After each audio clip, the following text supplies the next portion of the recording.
"Roderick," said Lady Alleyn, looking at her son over the top of her spectacles.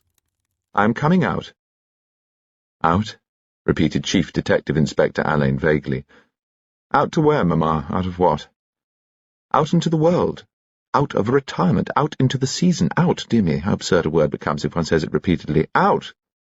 Alleyn stared at his mother. "What can you be talking about?" "I'm going to do the London season. I've told George and Grace that I will bring Sarah out." "Good Lord, Mamma, you must be demented. Do you know what this means?" "It means I must take a flat in London. It means that I must look up all sorts of people who will turn out to be dead or divorced or remarried. It means that I must give little luncheon parties and cocktail parties. It means that I must sit in ballrooms praising other women's granddaughters and securing young men for my own. I shall be up until 4 o'clock, 5 nights out of 7, and in addition to buying clothes for Sarah, I shall have to buy some for myself. And I should like to know what you think about that, Roderick." "I think it's all utterly preposterous. Why the devil can't George and Grace bring Sarah out themselves?" "Because they are in Fiji, darling." "Well, why can't she stay in until they return?" "George's appointment is for 4 years. In 4 years your niece will be 22, an elderly sort of debutante. And a girl has such fun doing her first season. I've heard this morning from Evelyn Carados. She was Evelyn O'Brien, you know. Her mother was my greatest friend. We did the season together when we came out. And now here's Evelyn bringing her own girl out and offering to help with Sarah. Could anything be more fortunate?" Alleyn lit his mother's cigarette in his own. He walked over to the French window and looked across the lawn. "Your garden's getting ready to come out too," he said. "I wish I hadn't to go back to the yard." "Now, darling? This minute?" "Afraid so. Fox rang up late last night. Something's cropped up." "What sort of case is it?" "Blackmail. Lord Robert Gospell." "Bunchy? Surely he's not being blackmailed." "No, Mamma, nor is he a blackmailer." "He's a dear little man," said Lady Alleyn emphatically. "Not so little nowadays. He's very plump, wears a cloak and a sombrero. Must have seen photographs of him in your horrible illustrated papers. Lord Robert Bunchy Gospell tells one of his famous stories, that sort of thing." "Yes, but what's he got to do with blackmail?" "Nothing." "Roderick, don't be infuriating. Are you meeting him today?" "I think so." "Why?" "Why, darling, to listen to one of his famous stories, I suppose."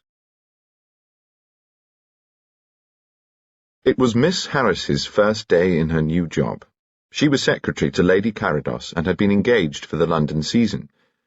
She was a competent young woman with a brain that was divided into neat pigeonholes and a mind that might be said to label all questions answered or unanswered. Miss Harris tapped twice, not too loudly and not too timidly, on a white door. "Come in!" cried a voice. Miss Harris obeyed and found herself in a large, white bedroom. A white bearskin rug nearly tripped Miss Harris up as she crossed the floor to the large white bed where her employer sat propped up with pillows. The bed was strewn with notepaper. "Oh, good morning, Miss Harris," said Lady Carados. Evelyn Carados was 37 years old, and on her good days looked rather less. She was a dark, tall woman with a beautiful pallor. Paddy O'Brien had once shown her a copy of the Madonna de San Sisto, and had told her that she was looking at herself. Paddy had taken to calling her Donna after that, and Bridget, his daughter, who had never seen him, called her mother Donna too. "I see you've brought up my mail," Lady Carados said. "Yes, Lady Carados. I did not know if you would prefer me to open or— No, please not. I know I'm not behaving a bit as one should when one is lucky enough to have a secretary, but I'm not used to such luxuries, and I still like to pretend I'm doing everything myself. So I shall have all the fun of opening my letters and all the joy of handing them over to you, which is very unfair, but you'll have to put up with it, poor Miss Harris." She watched her secretary smile. Soon Miss Harris began to make shorthand notes of the answers she was to write for her employer. "Oh, yes, now, this is most important. It's from Lady Alleyn, who is a great friend of mine. One of her sons is a deadly baronet, and the other is a detective. Do you know?" "Chief Inspector Alleyn, Lady Carados, the famous one." "That's it. Terribly good-looking and remote. This letter's about his brother George's girl, whom his mother is bringing out. Sarah Alleyn is to be asked to everything, and Lady Alleyn to the mother's lunches. There's her address. Oh, and remind me to write personally. Now, She stopped so suddenly that Miss Harris glanced up. Lady Carados was staring at a letter which she held in her long white fingers. The fingers trembled slightly. She put the letter aside quickly and picked up another.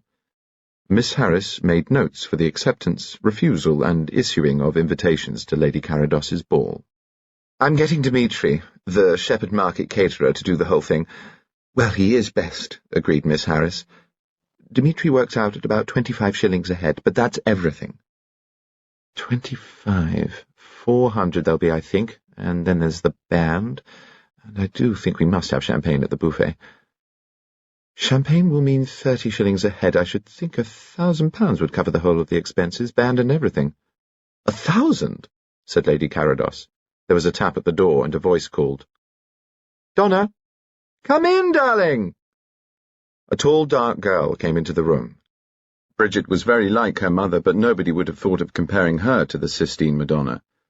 She had inherited too much of Paddy O'Brien's brilliance for that. Miss Harris returned Bridget's punctilious good morning and watched her kiss her mother. "Hello, my darling," said Lady Carados. "Miss Harris and I have decided on the 8th for your dance. Uncle Arthur writes that we may have his house. That's General Marsden, Miss Harris." The door opened again, and Sir Herbert Carados limped into the room. He was tall and soldierly and good-looking, and had thin, sandy hair, a large guardsman's moustache, heavy eyebrows, and rather foolish, light eyes. He was not, however, a stupid man, but only a rather pompous one. During the Great War he had held down a staff appointment of bewildering unimportance, which had kept him in Tunbridge Wells for the duration, and which had not hampered his sound and at times brilliant activities in the city. Bridget called him Bart, which he rather liked, but he occasionally surprised a look of irony in her eyes, and that he did not at all enjoy. "What are your plans for today, darling?" Sir Herbert asked, smiling at his wife. "Oh, everything. Bridget's dance. Miss Harris and I are going into expense, Herbert." "Ah, yes," murmured Sir Herbert. "What's the total, Miss Harris?" "About £1,000. "Good God!" exclaimed Sir Herbert. "Darling," began his wife, "it just won't come down to less, even with Arthur's house, and if we have champagne at the buffet—" "I cannot see the smallest necessity for champagne at the buffet, Evelyn. I do not understand the mentality of modern youth. Gambling too much, drinking too much, no object in life. Look at that young Potter." "If you mean Donald Potter," said Bridget dangerously, "Bridget, darling," said Lady Carados, "breakfast." "Sorry, Donna," said Bridget. "All right." She went out. "I know, Paddy, it would have meant some of Bridgie's money to be used for her coming out, Herbert." "My dear," said Herbert, "it's entirely for you and Bridget to decide. I'm just rather an old fool, and I like to give any help I can. Don't pay any attention." Lady Carados was saved the necessity of making any reply by the entrance of the maid. "Lord Robert Gospell has called, my lady, and wonders if—" "Morning, Evelyn," said an extraordinarily high-pitched voice outside the door. "I've come up. Do let me in." "Bunchy!" cried Lady Carados in delight, and Lord Robert Gospell, panting a little under the burden of an enormous bunch of daffodils, toddled into the room. On the same day that Lord Robert Gospell called on Lady Carados called on Sir Daniel Davidson in his consulting rooms in Harley Street. At the end of half an hour she sat staring rather desperately into his large black eyes. "There is nothing specifically wrong with you," said Davidson, "but you are altogether too tired. Have you got any particular worry?" There was a long pause. "Yes," said Evelyn Carados, "but I can't tell you about that." She rose, and he at once leapt to his feet. "You will get that prescription made up at once," he said, glaring down at her, "and I should like to see you again. I suppose I'd better not call?" "No, please. I'll come here." Lady Carados left him, longing devoutly for her bed. Agatha Troy pulled her smart new cap over one eye and walked into her one-man show at the Wiltshire Galleries in Bond Street. It always embarrassed her intensely to put in these duty appearances at her own exhibitions.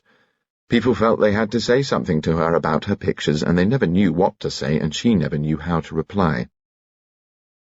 In a corner of the crowded room, sitting on a chair that was not big enough for him, Troy saw a smallish, round gentleman whose head was aslant, his eyes closed and his mouth peacefully open. Troy made for him. "Bunchy?" Lord Robert Gospell opened his eyes. "Hello," he said.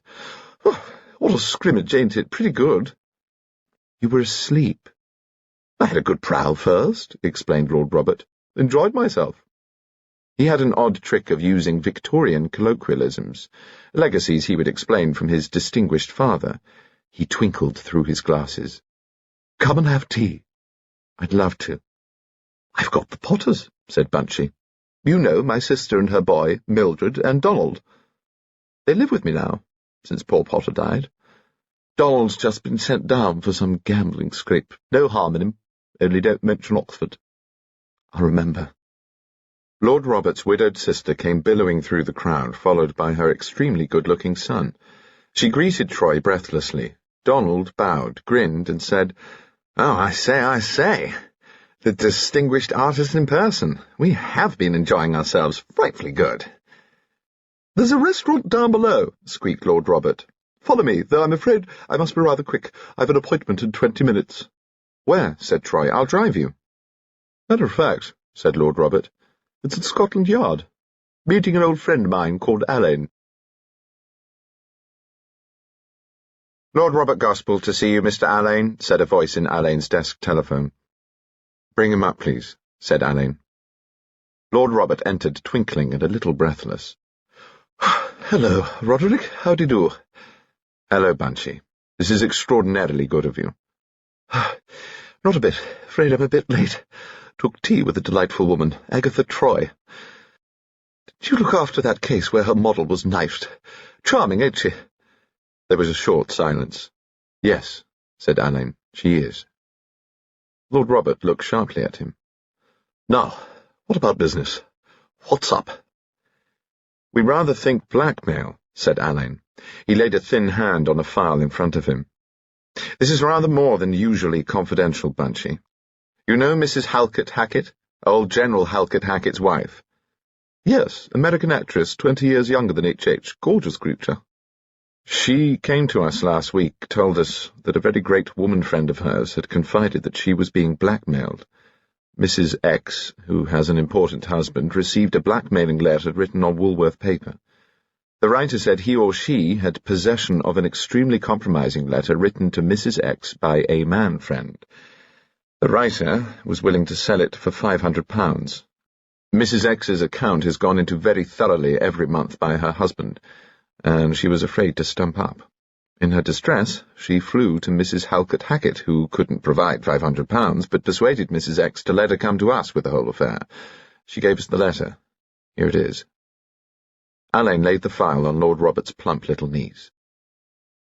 "If you would care to buy a letter dated April 20th, written from the Bucks Club, addressed to Darling Dodo and signed M, you may do so by leaving £500 in notes of small denomination in your purse behind the picture of the Dutch funeral above the fireplace in the ballroom of Comstock House on the evening of next Monday fortnight." Lord Robert looked up. "That was the night the Comstocks ran their charity bridge party." "It was. We saw the Comstocks, told them a fairy story, and asked them to let us send in a man dressed as a waiter. We asked Mrs. H.H. to get her distressed friend to put the purse full of notes, which we dusted with the usual powder, behind the Dutch funeral. Mrs. H.H. said she would save her friend much agony by doing this office for her." "Poor thing," said Lord Robert. "Did she suppose she'd taken you in?" "I don't know. I kept up a polite pretence. Our man was there all night, and saw a maid discover the bag next morning, put it unopened on the mantelpiece, and call Mrs. Comstock's attention to it." "And what," asked Lord Robert, "what do you deduce from that, my dear Roderick?" "They rumbled our man." Is it one of the Comstock's servants?" "The whole show was done by Dmitri, the Shepherd Market caterer. He does most of the big parties nowadays." "One of Dmitri's men?" "We've made extremely careful inquiries. They've all got splendid references. I've spoken to Dmitri himself. I told him that there had been 1 or 2 thefts, and we were bound to make inquiries. He got in no end of a tig, of course. He has a strict rule that all objects left lying about at these shows should be brought to him. He then looks to see if he can find the owner, and in the case of a lost purse or bag, returns it in person. He always asks the owner to examine a bag the moment it is handed to her. Dmitri himself? Alleyn grimaced. Yes, of course. He's a bit too grand for those capers. Anything else? We've been troubled by rumours of blackmail from other sources. Briefly, they all point to someone who works in the way suggested by Mrs. Halkett Hackett, alias Mrs. X. Where do I come in? Asked Lord Robert. Everywhere. You've helped us before, and we'll be damned glad if you help us again. You toddle in and out of all the smart houses, lovely ladies confide in you, heavy colonels weep on your bosom. See what you can see. Can't break confidences, you know. Supposing I get 'em. Of course you can't, but you can do a little quiet investigation on your own account and tell us as much as a man of integrity may. Will you? Love to, said Lord Robert. Matter of fact, Roderick, I called on Evelyn Carados this morning. Evelyn was in bed, snowed under with letters. Secretary, Carados on the hearthrug. Well now, Carados said he'd be off to the city, came over to the bed, and gave her the sort of kiss a woman doesn't thank you for. Hand each side of her. He must have touched a letter under her pillow, because, when he straightened up, it was in his right hand. Common-looking envelope, addressed in a sort of script. Letters like they print 'em, only done by hand. Carados said, "Oh, one of your letters, my dear," putting it down on the counterpane. She turned white as a sheet, and she said, "It's from one of my lame ducks. I must deal with it," and slid it under the others. Off he went, and that was that. Lord Robert jabbed at the letter in the file. "Thing is," he said most emphatically, "same sort of script. On my honour." "Good Lord," said Alleyn mildly. "Coincidence stretches out a long arm, so does the law. Not such a very long arm, after all, if this pretty fellow is working among one class only, and it looks as if he is. Come in." A police constable marched in with a packet of letters. "Half a moment while I have a look at my mail, Bunchy. There may just be—" "Yes, by gum, there is." He opened an envelope, glanced at a short note, unfolded an enclosure, raised his eyebrows, and handed it to Lord Robert. Whistled Lord Robert. "Unforeseen circumstances prevented collection on Monday night. Please leave bag with same sum down between seat and left-hand arm of blue sofa in concert room, 57 Constance Street, next Thursday afternoon." "Mrs. Halkett Hackett," said Alleyn, "explains that her unfortunate friend received this letter by yesterday evening's post. What's happening on Thursday at 57 Constance Street?" "Charity show. Chamber music. Bach. Sermione Quartet. I'm going." "Bunchy," said Alleyn, "talk to Mrs. Halkett Hackett, share the blue sofa with her, and when the austere delights of Bach knock at your heart, pay no attention, but, with the very comment of your soul, 'Yes, don't quote now, Roderick, or somebody may think you're a detective.'"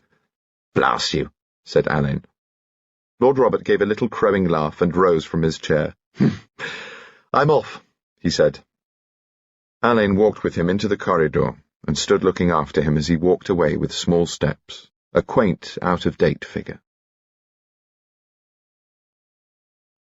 A few days after his visit to the yard, Lord Robert Gospell attended a cocktail party given by Mrs. Halkett Hackett for her protégé. This was one of the first large cocktail parties of the season, and there were as many as 250 guests there. Lord Robert adored parties and was in tremendous demand as a chaperone's partner, could be depended on to help with those unfortunate children of 17 who, in spite of all the efforts of finishing school, dressmakers, hairdressers, and their unflagging mothers, were apt to stand alone nervously smiling on the outskirts of groups. With these unhappy debutantes, Lord Robert took infinite trouble. He would tell them harmless little stories, and when they laughed, would respond as if they themselves had said something amusing. His sharp little eyes would search about for younger men than himself, and he would draw them into a group round himself and the girl. The wariest and most conceited young men were always glad to be seen talking to Lord Robert, and the debutante would find herself the only girl in a group of men who were enjoying themselves. Her nervous smile would vanish, and when Lord Robert saw her eyes grow bright, he would slip away. But in the plain protégé of General and Mrs. Halkett Hackett, he met his Waterloo. Lord Robert was greeted by Mrs. Halkett Hackett, who looked a little older than usual, and by her husband the General, a notable far-eater. Lord Robert twinkled at him and passed on into the thick of the party. Then he saw the plain protégée. She had just met a trio of incoming debutantes and had taken them to the right side of the room. They all spoke politely and pleasantly to her, but without any air of intimacy. He saw her linger a moment while they were drawn into the whirlpool of high-pitched conversation, then she turned away and stood looking towards the door. She seemed utterly lost. Lord Robert crossed the room and greeted her with his old-fashioned bow. "How do you do?" "This is a good party," he said with a beaming smile. Oh, I'm so glad." She was staring, he noticed, at her chaperone, and he saw that Mrs. Halkett Hackett was talking to a tall, smooth man with a heavy face and a proprietary manner. "Do tell me," he said, "who is that man with our hostess?" "It's Captain Withers." "Ah," thought Lord Robert. Aloud he said, "Withers? Then it's not the same fella. Rather thought I knew him." "Oh," said the protégée. She had turned her head slightly, and he saw that she now looked at the General. The General had borne down upon his wife and Captain Withers and glared for 3 seconds at Captain Withers, who smiled, bowed, and moved away. The General then spoke to his wife, and, for a fraction of a second, the terror that shone in the protégée's eyes was reflected in the chaperone's. Then she turned to greet a new arrival, who Lord Robert saw with pleasure was Lady Alleyn. She was followed by a thin girl with copper-coloured hair and slanting eyebrows that at once reminded him of his friend Roderick. Must be the niece, he decided. The girl at his side murmured an excuse and hurried away to greet Sarah Alleyn. In a few minutes Lord Robert was surrounded by acquaintances and was embarked upon one of his stories. He made his point, drifted away on a wave of laughter, and found Lady Alleyn. "My dear Bunchy," she said, "the very person I hope to see. Come and gossip with me. I feel like a phoenix." "You look like a princess," he said. "Good heavens, how everybody screams. How old are you, Bunchy?" 55, my dear." "I'm 65. Do you find people very noisy nowadays, or are you still too much of a chicken?" "I enjoy parties awfully, but I agree that there ain't much repose in modern intercourse." "That's it," said Lady Alleyn. "No repose. All the same, I like the moderns. As Roderick says, they finish their thoughts. We only did that in the privacy of our bedrooms, and very often asked forgiveness of our Creator for doing it."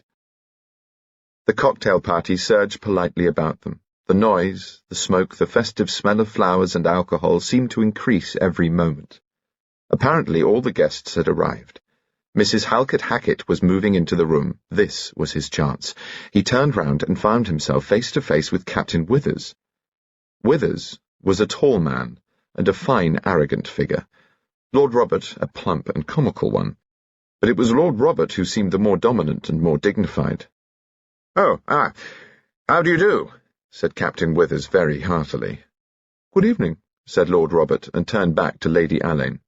Captain Withers walked quickly away. "Why, Bunchy," said Lady Alleyn, "I've never seen you snub anybody." "Do you know who that was?" "No." "A fellow called Maurice Withers. Throwback to my Foreign Office days." "He's frightened of you."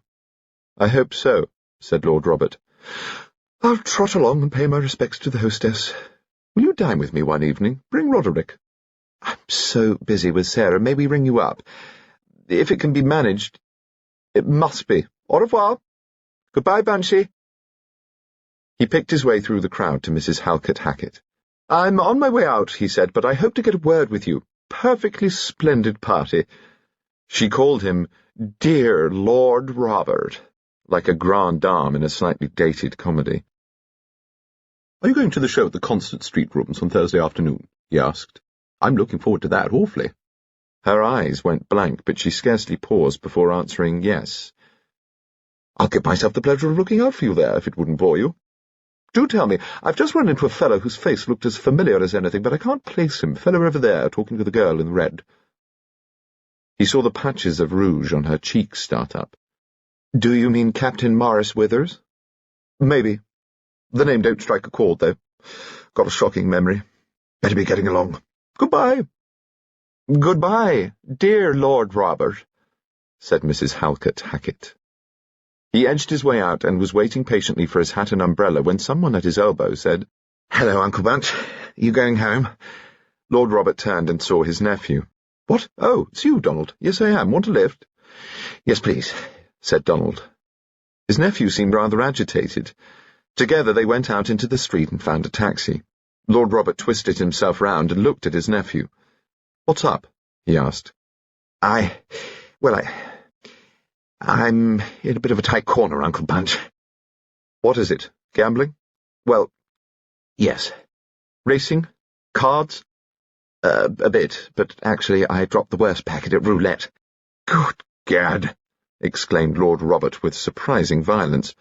"Where the devil do you play roulette?" "At a house out at Leatherhead. It belongs to a man who was at that party.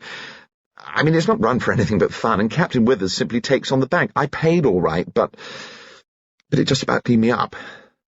"You're shying about," said Lord Robert. "What's the real trouble?" "One of my cheques has been returned. I'm bust. I paid your Oxford debts and started you off with 500 as a yearly allowance. Are you telling me you've gone through 500 since you came down?" "I'm sorry," said Donald. "Yes." "Your mother gives you £4 a week, don't she?" "Yes." Lord Robert suddenly whisked out a notebook. "How much was this returned cheque?" £50. "Who is it made out to?" "To Withers. I had a side bet with him." "What's the address?" "Shackleton House, Leatherhead." "Any other debts?" "1 or 2 shops, and a restaurant or 2. The taxi drew up and they entered the house in silence. Lord Robert sat at his desk and wrote a cheque. "You still have the same mind about this doctoring?" he asked. "Passed some examination for it, didn't you?" "Medical prelim," said Donald easily. "Yes, I've got that." "I'll get you out of this mess on one condition. You'll start work at Edinburgh as soon as they'll have you. If that's not at once, I'll get a coach, and you'll go to archery and work there. I'll allow you as much as the usual student gets, and I'll advise your mother to give you no more. That's all." "But I don't want to go to Edinburgh for my training. I want to go to Thomas's." "You're better away from London. There's one other thing I must absolutely insist upon, Donald. You are to drop this fellow Withers. The fellow's a bad 'un. I know something about him.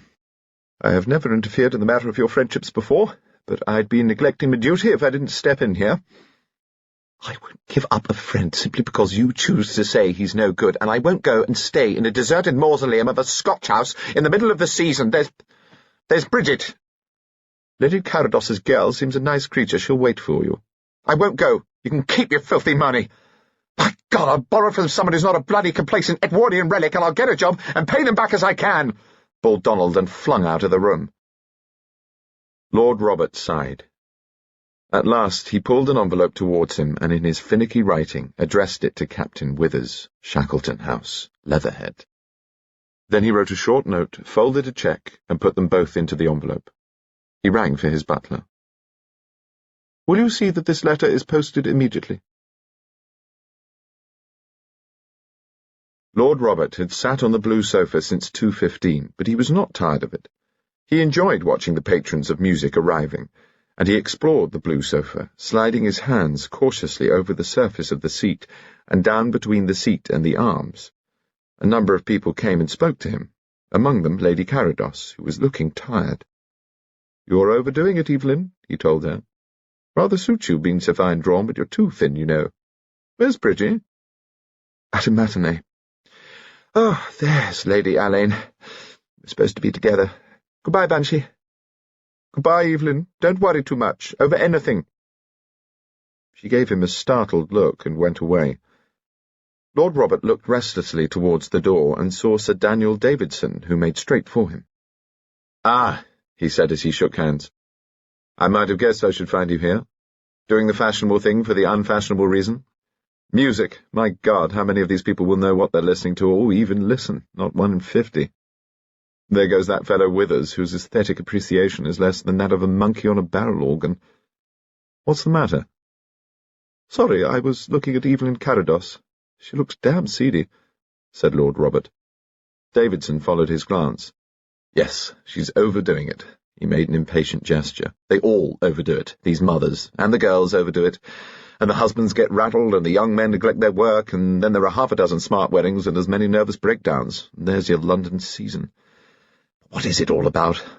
Same people meeting each other over and over again at great expense to the accompaniment of loud noises of jazz bands. For what? Damned if I know, said Lord Robert cheerfully. Who's that fellow who came in behind Withers with the extraordinary hands? I seem to know him. It's the catering fellow, Dmitri. He's having his 3 guineas worth of bark with the haute monde, and I wager you anything you like that he's got more appreciation in his extraordinary little finger. You are observant, it is an odd hand. The little finger's the same length as the third. Most of them have in the whole of their pampered carcasses. How do you do, Mrs. Halkett Hackett? She looked magnificent. Davidson, to Lord Robert's amusement, kissed her hand. Have you come to worship? He asked. Why, certainly, she said, looking slantways at the blue sofa. Lord Robert moved aside, and she at once sat down, spreading her furs. I must find my seat, said Davidson. Mrs. Halkett Hackett motioned Lord Robert to sit on her right. If you don't mind, he said, I'll stick to my chair. I like straight backs. He saw her glance nervously at his chair, which was a little behind the left arm of the sofa. Her bag was on her lap. She settled her furs so that they fell across it. Lord Robert noticed that Dmitri had sat down at the end of a row of seats close by. A flutter of polite clapping broke out, and the Sir Meone string quartet walked onto the dais. The concealed lights of the concert chamber were dimmed into darkness, and Lord Robert looked towards the left-hand arm of the blue sofa. He could make out the dim sheen of brocade, and the thick depth of blackness that was Mrs. Halkett Hackett's furs. The shape of this blackness shifted. Something glinted. She stowed it away, thought Lord Robert. Nobody came near them until the lights went up for the interval, and then Lord Robert realized how very well the blackmailer had chosen, for the side door beyond the sofa was thrown open during the interval, and instead of going out into the lounge by the main entrance, many people passed behind the blue sofa and out by this side door. Mrs. Halkett Hackett suddenly got up and left by the side door. Lord Robert rested his head on his hand in a neat imitation of an elderly gentleman dropping off to sleep. The lights were lowered again. The stragglers, with mumbled apologies, came back. Someone advanced from behind Lord Robert and stood beside the sofa. It was a man. He seemed to lean forward a little, as though he searched the darkness for something. Lord Robert emitted the most delicate hint of a snore. Through the cracks of his fat fingers he watched the left arm of the sofa. Into this small realm of twilight came the shape of a hand. It was a curiously thin hand, and he could clearly see that the little finger was as long as the third. The hand slid over into the darkness, and when it came back it held Mrs. Halkett Hackett's bag. As if in ironic appreciation, the music on the dais swept up a sharp crescendo into a triumphant blare. Mrs. Halkett Hackett returned from powdering her nose. The ball given by Lady Carados for her daughter was an unqualified success. That is to say that from 10:30, when Sir Herbert and Lady Carados took up their stand at the head of the double staircase and shook hands with the first guests, until 3:30 the next morning when the band played the national anthem, there was not a moment when it was not difficult for a young man to find the debutantes with whom he wished to dance, and easy for him to avoid those by whom he was not attracted. Champagne flowed not only in the supper-room but also at the buffet. In spite of the undoubted fact that debutantes did not drink, Dimitri's men opened 200 bottles of Heidsieck 28 that night. By midnight, Lady Carados, leaving her post at the stairhead, came into the ballroom looking very beautiful and made her way towards the far end where most of the chaperones were assembled. On her way, she passed her daughter dancing with Donald Potter. She wondered suddenly if women ever fainted from worry alone, and as she smiled and bowed her way along the ballroom, she saw herself suddenly crumpling down among the dancers. Her fingers tightened on her bag. £500. "Evelyn!" cried Lady Alleyn. "Come and sit down, my dear, in all your triumph. My granddaughter's just told me this is the very pinnacle of all balls. Everybody's saying so." "I'm so thankful. One never knows." "Of course one doesn't. Last Tuesday at the Gainscotts, by 1 o'clock, there were only the 3 Gainscott girls, a few desperate couples who hadn't had the heart to escape, and my Sarah and her partner, whom I had kept there by sheer terrorism." Here comes Bunchy Gospell. Why, if that isn't Agatha Troy with him. The painter? Yes, Bridgie knows her. She did a sketch portrait of my son Roderick. It's amazingly good. Lord Robert, looking rather like Mr. Pickwick, came beaming towards them with Troy at his side. Lady Alleyn held out her hand and drew Troy down to a stool beside her. Troy was the very wife she would have chosen for her son, and so she believed the wife that he would have chosen for himself, if it hadn't been for that wretched case, she thought. And she said, "I'm so pleased to see you, my dear. I hear the exhibition is the greatest success." Lord Robert began to talk excitedly to Lady Carados. "Gorgeous!" he cried, pitching his voice very high in order to top the band, which had suddenly begun to make a terrific din. "Haven't enjoyed anything? Ages superb! Supper!" he squeaked. "Do say you will, in half an hour or so, will you?" She smiled and nodded. He sat down between Lady Carados and Lady Alleyn and gave them each a little pat. His hand alighted on Lady Carados's bag. She moved it quickly. He was beaming out into the ballroom and seemed lost in a mild ecstasy. General and Mrs. Halkett Hackett sat down between Lady Alleyn and Sir Daniel Davidson and his partner, Lady Lorimer. Lucy, Dowager Marchioness of Lorimer, was a woman of 80, enormously rich and not a little eccentric. Lord Robert turned and made 2 bobs in their direction.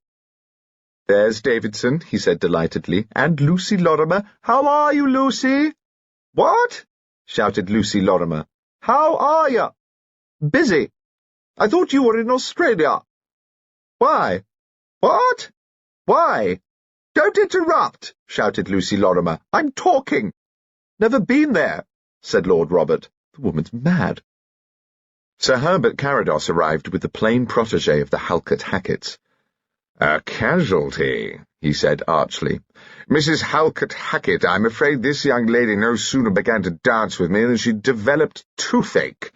Frightfully bad luck for both of us." The General stood up. "Better at home," he said. "What? Brandy and olive cloves. Will you excuse us?" He addressed his wife. "I'll take her home. You stay on. Come back for you." "You need not come back for me, dear," said Mrs. Halkett Hackett. "I shall be quite all right. Stay with Rose." "If I may," squeaked Lord Robert, "I'll give myself the pleasure of driving your wife home, Halkett Hackett." "No, no," began Mrs. Halkett Hackett. Please—" "Well," said the General. "Suits splendidly, what? Say good night, what?" They bowed and shook hands. "Well," said Lucy Lorimer, "I want some supper. Where is Mrs. Halkett Hackett?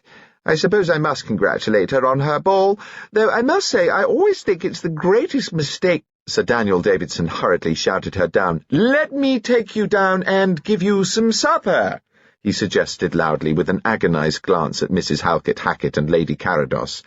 He carried Lucy Lorimer away. "Poor Lucy," said Lady Alleyn.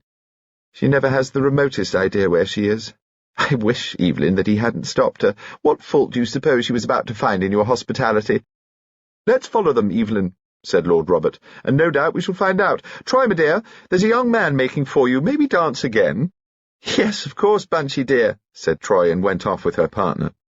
Lady Carados said she would meet Lord Robert in the supper-room in 10 minutes. She left them, threading her way down the ballroom, her fingers clutching her bag. Lord Robert asked Mrs. Halkett Hackett if she could take a turn with him once round the ballroom. She excused herself, making rather an awkward business of it. "I fancy I said that I would keep this one for— Oh, yes, here he comes right now." Captain Withers had come from the farther side of the ballroom. Mrs. Halkett Hackett hurriedly got up and went to meet him. Without a word, he placed his arm round her, and they moved off together. "Where's Rory?" Lord Robert asked Lady Alleyn. "I expected to find him here tonight." "Working at the yard. He's going north early tomorrow. Bunchy, that was your Captain Withers, wasn't it, the man we saw at the Halkett Hackett's cocktail party?" "Yes." "She having an affair with him? They've got that sort of look." Lord Robert pursed his lips and contemplated his hands. "It's not malicious curiosity," said Lady Alleyn. "I'm worried about those women, especially Evelyn." "You don't suggest Evelyn—" "Of course not, but they've both got the same haunted look. Evelyn's at the end of her tether, Bunchy. I'll get hold of her, take her into the supper-room. Do, go after her now, like a dear man. There comes my Sarah. Lord Robert went into the lounge, which opened off the ballroom, saw that Evelyn Carados was not there, and made for the staircase. The stairs were covered with couples sitting out. He picked his way down and passed his nephew Donald, who looked at him as if they were strangers. No good trying to break that down, thought Lord Robert. Not here. In the lower hall he found Bridget O'Brien, with a neat, competent-looking young woman, whose face he dimly remembered. Now, Miss Harris, Bridgie was saying, are you sure you're getting on all right? Have you had supper? Well, thank you so much, Miss O'Brien, but it doesn't matter. Of course, it was Evelyn's secretary. Nice of Evelyn to ask her. Hello, my dear. What a grand ball. Has your mother come this way?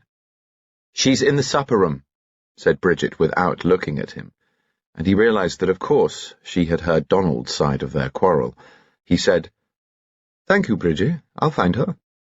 He saw Miss Harris was looking a little like a lost child, so he said, Wonder if you'd be very nice and give me a dance later on, would you? Miss Harris turned scarlet and said she would be very pleased, thank you. He found Lady Carados in the supper-room. He took her to a corner table, made her drink champagne, and tried to persuade her to eat. He looked round and saw that the supper-room was inhabited by only a few chaperones and their partners. Poor Davidson was still in Lucy Lorimer's toils. Withers and Mrs. Halkett Hackett were tucked away in a corner. Then Bridget came in. She was carrying her mother's bag. Everything seemed to happen at the same moment. Bridget calling gaily, Really, Donna, darling, you're hopeless. There was your bag, simply preggy with banknotes, lying on the writing table in the green boudoir, and I bet you didn't know where you'd left it. Then Bridget seeing her mother's face and crying out, Darling, what's the matter? Lord Robert himself getting up and interposing his bulk between Lady Carados and the other tables, Lady Carados half laughing, half crying, and reaching out frantically for the bag, himself saying, Run away, Bridget, I'll look after your mother, and Lady Carados in a whisper, I'm all right. Run upstairs, darling, and get my smelling salts. The next thing that happened was Sir Daniel Davidson, who stood over Evelyn Carados like an elegant dragon. Lord Robert, see if you can open that window. Lord Robert succeeded in opening the window. He caught sight of street lamps blurred by impalpable mist.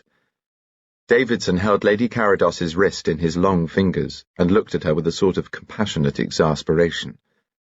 You ought to lie down. You'll faint and make an exhibition of yourself. Will you go up to your room for half an hour? I haven't got a room. It's not my house. Of course it's not. The cloakroom, then. Yes, I'll do that. Sir Daniel! Shouted Lucy Lorimer. For heaven's sake, go back to her, implored Lady Carados, or she'll be here. He made a grimace and returned to Lucy Lorimer. Lady Carados stood up, holding her bag. Come on, said Lord Robert. Nobody's paying any attention. He took her elbow and they went out into the hall. It was deserted. Two men stood just in the entrance to the cloakroom, Captain Withers and Donald Potter. Donald glanced round, saw his uncle, and at once began to move upstairs. Withers followed him. Dmitri came out of the buffet and also went upstairs. Bunchy, whispered Lady Carados, you must do as I ask you. Leave me for 3 minutes. I know what's up, my dear. Don't do it. Don't leave your bag. Face it and let him go to the devil. She looked wildly at him. You know? Yes, and I'll help. I know who it is. There's a man at the yard. Whatever it is, but you don't know what it's about. Let me go. I've got to do it. Just this once more. She pulled her arm away, and he watched her cross the hall and slowly climb the stairs. Alleyn closed his file and looked at his watch. 2 minutes to 1. Time for him to pack up and go home. He filled his pipe slowly and fell into a long meditation. Sarah had told him Troy was going to the ball. She was there now, no doubt. The desk telephone rang. Hello? Rory? Bunchy? You said you'd be at it till late. I'm in a room by myself at the Carados' show. Thing is, I think I've got him. It's the cakes and ale fella. Good Lord, no names, Bunchy. Of course not. I'll come round to the yard. Upon my soul, it's worse than murder. Might as well mix his damn brews with poison. And he's working with... Hello? Didn't hear you come in. There's someone there. asked Alleyn sharply. Yes. Goodbye, said Alleyn. I'll wait for you. Thank you so much, squeaked the voice. Much obliged. Wouldn't have lost it for anything. Very smart work, officer. See you get the reward. Down in the entrance hall, Lord Robert asked several people if they had seen Mrs. Halkett Hackett. I'm supposed to be taking her home. Dmitri came up to him. Excuse me, my lord. Mrs. Halkett Hackett, she has just left. She asked me if I had seen you, my lord. Lord Robert blinked up at him. For a moment their eyes met. Oh, thank you, said Lord Robert. I'll see if I can find her. Dmitri bowed. Lord Robert walked out into the mist and down the broad steps. He passed a crowd of stragglers who were entering their taxis, walked slowly down the street, was hidden for a moment by a drift of mist, reappeared much further away, walking steadily into nothingness, and was gone. In his room at the yard, Alleyn woke with a start. The telephone was pealing. He reached out for it, caught sight of his watch, and exclaimed aloud. 4 o'clock. Hello? Mr. Alleyn, there's a case come in, sir. Taxi with a fare. Says the fare's been murdered and has driven straight here with the body. A uniformed sergeant waited for Alleyn in the entrance hall. Gentleman's dead, all right. Looks to me as if he'd had a heart attack, but the cabby insists it was murder and won't say a word till he sees you. They went out to the yard. It was very misty down there near the river. A taxi loomed up vaguely with the overcoated figure of its driver standing by the door as if on guard. Hello, said Alleyn. What's it all about? Morning, Governor. It was the traditional hoarse voice. He reached out a hand and flung open the door. I disturbed him, he said. Will you switch on the glim? Alleyn's hand reached out and a dim light came to life in the roof of the taxi. He was motionless and silent for so long that at last the sergeant said loudly, Mr. Alleyn? The small, fat hands were limp. The feet were turned in pathetically like the feet of a child. The head leant sideways. He stretched out his hand as if to close the lids over the congested eyes. His fingers trembled and he drew his hand away and backed out of the taxi. Shall I get someone else, sir? It's a friend of yours, isn't it? Asked the sergeant. Yes, said Alleyn. It's a friend of mine. He turned on the taxi driver. Why are you so certain it was murder? God blimey, Governor, ain't I seen with my own eyes how the other bloke gets in with him, and ain't I seen how the other bloke gets out of his lordship's house, dressed up in his lordship's cloak and hat, and squeaks at me as same as his lordship, 63 Jobbers Row, Queen's Gate. You say his lordship was a friend of yours, so he was of mine. I've driven his corpse all the way there, not knowing. I see, said Alleyn. All right, we must get to work. Case of homicide. Take the name, will you? Lord Robert Gospell. 200 Cheney Walk. Lord Robert Gospell dies in taxi. Society shocked. Foul play suspected. Full story of ball on page 5. Evelyn Carados let the paper fall on the counterpane and stared at her husband. The papers are full of it, she said, woodenly. Good God, my dear Evelyn, of course they are. This is only the 10 o'clock racing edition brought in by a damn pup of a footman with my breakfast. Wait till we see the evening papers. Bridget burst into the room, a paper in her hands. Donna! Oh, Donna! Our funny little Bunchy's dead. Bridget, said her stepfather, please don't be hysterical. The point we have to consider is... Bridget's arm went round her mother's shoulders. But we mind, she said. Can't you see? Donna minds awfully. Of course we mind, darling, but Bart thinks there will be dreadful trouble. Bridget's eyes blazed as she turned on Carados. Do you mean Donald? Do you dare to suggest that Donald would... Bridget! Cried her mother. What are you saying? Bridget looked distractedly from her mother to her stepfather, burst into tears and ran out of the room. General Halkett Hackett, wearing a dressing gown but few teeth, marched into the bedroom. He carried a sporting edition of the paper. What? He shouted indistinctly. By God! I know, said Mrs. Halkett Hackett. Sad, isn't it? Sad? Bloody outrage! What? His bloodshot eyes goggled at his wife. He said He'd bring you home. He didn't do so. When did you come home? I didn't notice. Late. Alone? Her face was white, but she looked steadily at him. Yes, she said. Don't be a fool. Donald Potter read the headlines over and over again. He was shivering as if he had a rigor. In the next room, somebody yawned horribly. Wits, come here! What's wrong? Captain Withers, clad in an orange silk dressing gown, appeared in the doorway. Look here. Captain Withers took the newspaper and began to read. Donald watched him. Dead, said Donald. Uncle Bunch. Dead. Withers glanced at him and returned to the paper. Presently he began to whistle through his teeth. Lady Mildred Potter turned upon Alleyn, a face streaming with tears. But who could have wanted to hurt Bunchy, Roderick? He hadn't an enemy in the world. He must have had one, Mildred, said Alleyn. I'm afraid I shall have to ask you to let me look at Bunchy's papers and so on. I'm sure, said Lady Mildred, he would have preferred you to anyone else, Roderick. I shan't attempt the impertinence of condoling phrases. But I tell you this, Mildred, if it takes me the rest of my life, and if I have to do the killing myself, I'll get this murderer and see him suffer for it. He made a grimace.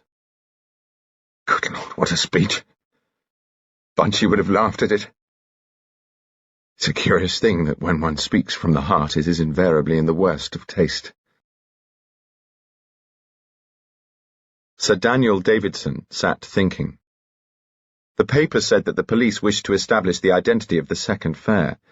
Naturally, since he was obviously the murderer. That meant the police would get statements from everyone who left the house about the same time as Lord Robert. The last thing in the world that Sir Daniel wanted was to appear as a principal witness at the inquest. That sort of publicity did a fashionable physician no good. On the other hand, he would look extremely undignified if they found out that he was one of the last to leave and had not come forward to say so. It might even look suspicious. Sir Daniel swore picturesquely in French, reached for his telephone, and dialed. Colombo Dmitri drew the attention of his confidential servant to the headlines. What a tragedy, he said. I must have been almost the last person to speak with him. He was a charming personality. It would be a pleasant gesture for us to send flowers. Remind me of it. In the meantime, if you please, no gossip. In respect of malicious tittle-tattle, our firm is in the well-known position of Caesar's wife. His servant's face wore a puzzled expression. She did not appear in gossip columns, explained Dmitri. Miss Harris finished her cup of tea, but her bread and butter remained untasted. When Lady Carados asked Miss Harris if she would like to come to the ball, she had never for a moment expected to dance at it. She had expected to spend a gratifying but lonely night watching the fruits of her own labours. Her expectations had been realised, until the moment when Lord Robert asked her to dance, and from then onwards Miss Harris had known a sort of respectable rapture. How charming he had been, making her laugh a great deal, and feel like a human young woman of 30, and not a dependent young lady of no age at all. And now here he was, murdered. Miss Harris was so upset that she could not eat her breakfast. Alleyn sat at Lord Robert's desk and telephoned to Marston House. He was answered by one of his own men. "Is Mr. Fox there, Bailey?" "Yes, sir, he's upstairs. I'll just tell him." Alleyn waited. Before him on the desk was a small fat notebook, and upon the opened page he read again in Lord Robert's finicky writing the notes he had made on his case. Fox's voice came through. "Hello, sir." "Hello, Fox. Have you seen the room where he telephoned to me?" "Yes, it's a room on the top landing. One of Dimitri's waiters saw him go in. The room hasn't been touched." "Is Dmitri there?" "No." "Get him, Fox. I'll see him at the Yard at 12 o'clock. Tell Bailey to go all over the telephone room for Prince. We've got to find out who interrupted that call to me at the Yard. And Fox, can you come round here? I'd like a word." Alleyn hung up the receiver. He looked again at the document he found in Lord Robert's desk. It was his will, a very simple will. After 1 or 2 legacies, he left all his possessions and the life interest on £40,000 to his sister, Lady Mildred Potter, to revert to her son on her death, and the remainder of his estate, £20,000, to that same son, his nephew, Donald Potter. The will was dated January the 1st of that year. His good deed for the new year, thought Alleyn. "Good morning," said a voice from the doorway. He swung round in his chair and saw Agatha Troy. She was dressed in green and had a little velvet cap on her dark head. "I came to see if there was anything I could do for Mildred. She asked me to see if you had everything you wanted. If you have, I won't interrupt." "Please," said Alleyn. "Could you not go just for a second?" "What is it?" "Nothing. I mean, I've no excuse for asking you to stay. Unless, if you will forgive me, the excuse of wanting to look at you and listen for a moment to your voice." He held up his hand. "No more than that. You liked Bunchy, and so did I." "A few hours ago," said Troy, "I was dancing with him." "Few hours ago." He repeated her words slowly. "At 3:30 this morning. A taxi stopped outside this gate and a quaint figure in a cloak and wide-brimmed hat got out. This figure waved a gloved hand and called to the driver in a shrill voice, 63 Jobbers Row, Queen's Gate, and then— What? Did the figure run like a grotesque with flapping cloak towards the river to be swallowed up in vapour? Or did it walk off sedately into Chelsea?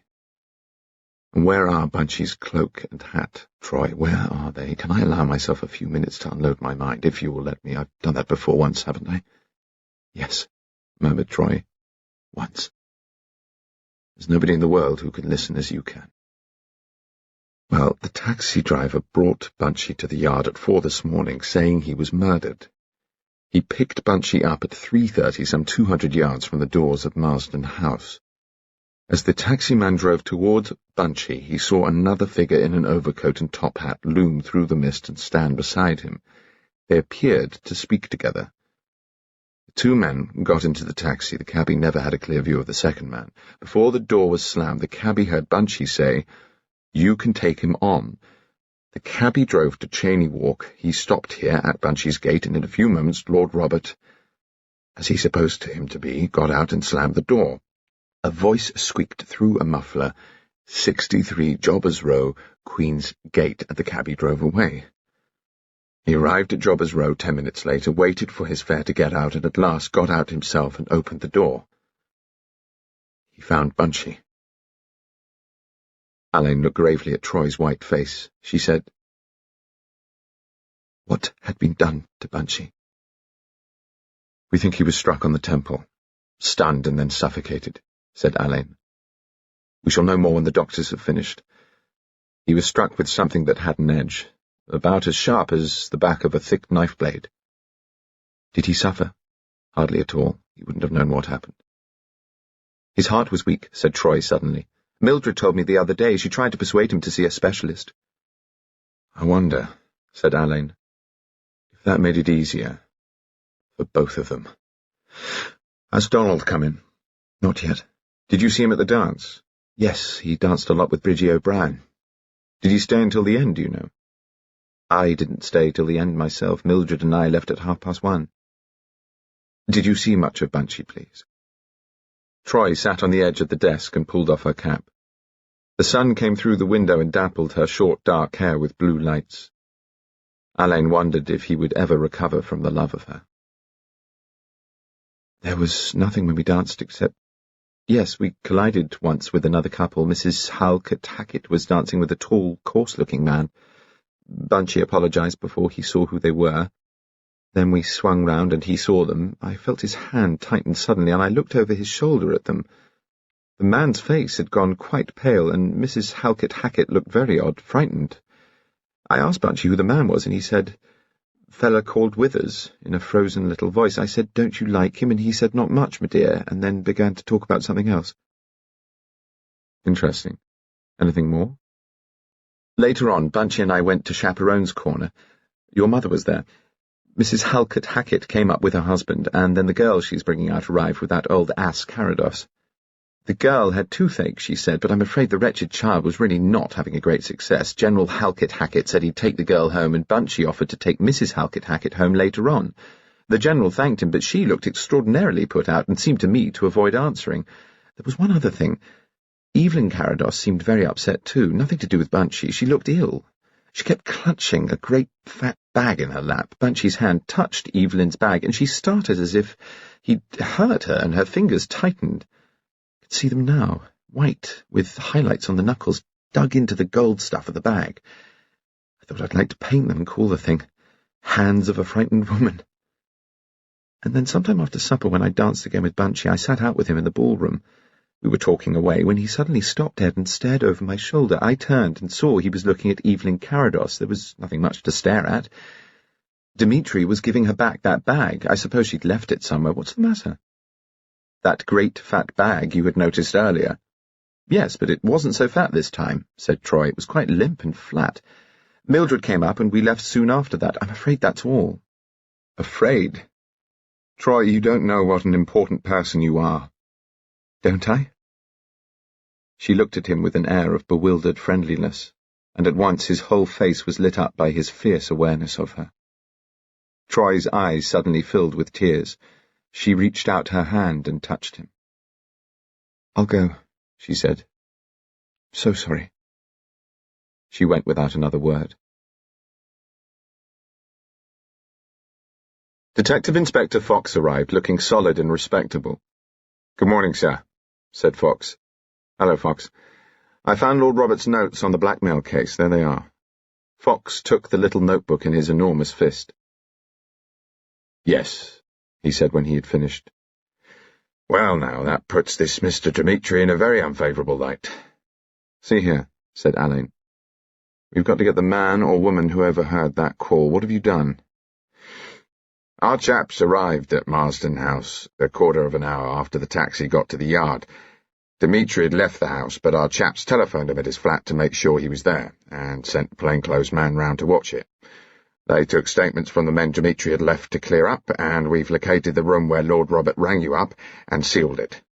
The men's cloakroom attendant was still there, managed to recollect most of the men who were the last to go, and I've got a list, likely incomplete, of the guests who left alone about the same time as Lord Robert."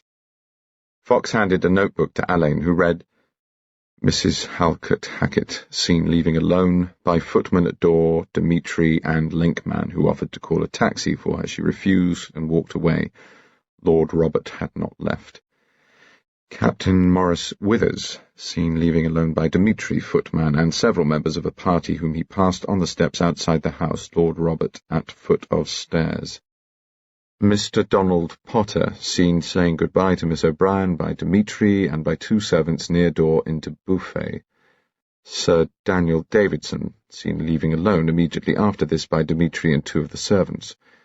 Miss Violet Harris, secretary to Lady Carados, seen leaving alone by cloakroom attendant standing at door unnoticed by anyone else. Mr. Trelawney Caper, young gentleman described by footman as being nicely decorated but not drunk. Lord Robert Gospell. Both footman and a linkman saw him go. Cloakroom attendant says it was about 2 minutes after Miss Harris." Alleyn looked up. "Where was Dmitri then?"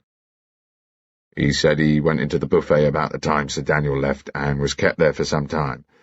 The rest left some time after Lord Robert." "When did the Carados party go? Last of all, of course." "Yes. For all we know, it may not have been any of the guests or Dmitri." "True. All the same, it's not easy to fit an outsider into what facts we've got. An unknown in full evening dress stands outside Marsden House. He doesn't know when Lord Robert will leave, so he has to hang about for 3 hours. He doesn't know whether Lord Robert will leave in a party or alone. He doesn't know a heavy mist's going to crawl over London at 1 o'clock. I think when the murderer went out from the house, he knew that Bunchy was returning alone. He may have seen him alone in the hall. Your little list is important." The telephone rang. Alleyn answered. "Hello?" "Mr. Alleyn, the Yard here. Sir Daniel Davidson's rung up and says he may have something to tell you. He'll be in all day." "Say I'll call at 2 o'clock, thank him." Alleyn put the receiver down. "Have you finished here, sir?" "Yes, I got here at 5. Broke the news to Lady Mildred and settled down to Lord Robert's dressing-room, bedroom and this study. From 7 until 10 I looked in their garden and the neighbouring gardens for a cloak and a soft hat. No success. I've got a squad of men at it now. He may not have got rid of them. No, he may have been afraid of leaving some trace of himself. If that's the case, he'll want to destroy them. What sort of house is Dmitri's? A small 2-room flat in the Cromwell Road. We'll go round there at noon when he's due at the yard and see if we can't find anything. Fox, go and do your stuff with the maids. Don't disturb Lady Mildred, but ask for Mr. Donald's telephone number. Fox returned in a few minutes. Sloane 8405.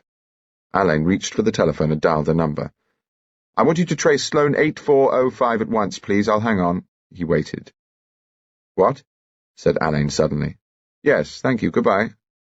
He put back the receiver. Mr. Donald Potter's telephone number is that of Captain Maurice Withers, Sling Street, Chelsea. Captain Maurice Withers appears in Lord Robert's notes. He was at the cocktail party at Mrs. Halkett Hackett's. He was at the concert when Dmitri took her bag. Now look at this. Alleyn took a checkbook from the desk and handed it to Fox. Look at the heel of the book. Turn up June 8th last Saturday. Fox found it. £50. M. Withers. D. Shackleton House, Leatherhead. Fox returned to Lord Robert's notes. What Sissy says about Captain Withers being mixed up in a drug affair in 1924. It was rather in my salad days at the yard, Fox, but I remember. The Bouchier-Watson lot had their headquarters at Marseille and Port Said, but they operated all over the shop, heroin mostly. The FO took a hand. Bunchy was there and helped us enormously. Captain Withers was undoubtedly up to his nasty neck in it, but we never quite got enough to pull him in. And young Donald's flown to him for sanctuary. Besotted young ninny. The door was suddenly flung open and Donald walked into the room. His eyes were bloodshot and his face pallid. "Where's my mother?" Alleyn said. "Agatha Troy's looking after her. I want to speak to you." "I want to see my mother." "You'll have to wait," said Alleyn. Donald Potter sat on a chair facing the window. Alleyn was at Lord Robert's desk. Fox sat in the window, his notebook on his knee. "When did you last speak to your uncle?" "About 10 days ago." "When did you leave this house?" "The same day," said Donald breathlessly. "What was the trouble, your debts?" "Yes." "Did he pay them?" "Yes." "Then why did you quarrel?" "He wanted me to go to Edinburgh to take my medical. I wanted to go to Thomas's." "Did you know you were acquainted with Captain Maurice Withers?" Donald darted a glance of profound astonishment at Alleyn. "He knew I was friendly with Withers, yes." "Did he object to this friendship?" "He did say something, now I come to think about it." Alleyn brought his hand down sharply on Lord Robert's cheque-book. "Then I take it you have forgotten a certain cheque for £50. A dull flush mounted to the roots of Donald's hair. "No," he said. "I remember." "Did he pay this amount to Withers on your behalf?" "Yes." "Why were you in debt to Withers? Was it a bet?" "Yes." "Horses?" "Yes," said Donald quickly. "There's something else," said Alleyn. "Donald, how else did you lose money to Captain Withers?" Donald knit his brows. "I don't know what to do," he said naively. "You have made some promise to Withers. Is that it?" "Yes." "The young men of your generation are rather bewildering. I swear I would never have been taken in by a flashy gentleman with no occupation, unless running an illicit hole-and-corner casino may be called an occupation." "I never mentioned roulette," said Donald in a hurry. "It is indeed a shame to take your money," rejoined Alleyn. Fox gave a curious little cough and turned a page of his notebook. "Very well," said Alleyn. "When did you hear of this tragedy?" "This morning, when the sporting edition came in." "Why were you so long coming here?" "I wasn't dressed, and though you may not believe it, I got a great shock when I heard of my uncle's death." "No doubt. So did your mother. I wonder she didn't ring you up." "The telephone's disconnected," said Donald. "I forgot to pay the bloody bill. Wits left it to me. I rang her from a call box." "I see. Fox, ask one of our men to go and tell Captain Withers I shall call on him in a few minutes and will be obliged if he remains indoors." "Very good, Mr. Alleyn," said Fox, and went out, coming back shortly. "Now then," Alleyn continued, I understand you were among the last to leave Marsden House this morning. I want you to tell me exactly what happened just before you left. I was with Bridget O'Brien. Uncle Bunch was there in the hall. Did you speak to him? No. I wish to God I had. I think I heard him asking people if they'd seen Mrs. Halkett Hackett. Captain Withers was not at the ball? Yes, but he'd gone. Wits was going on somewhere. He had a date. Do you know where he went and with whom? No. When you left Marsden House, what did you do? Some people were waiting outside for a taxi, asked me to go on with them to the sauce boat, but I didn't want to. I walked to the corner to look for a taxi. There wasn't one, so I walked.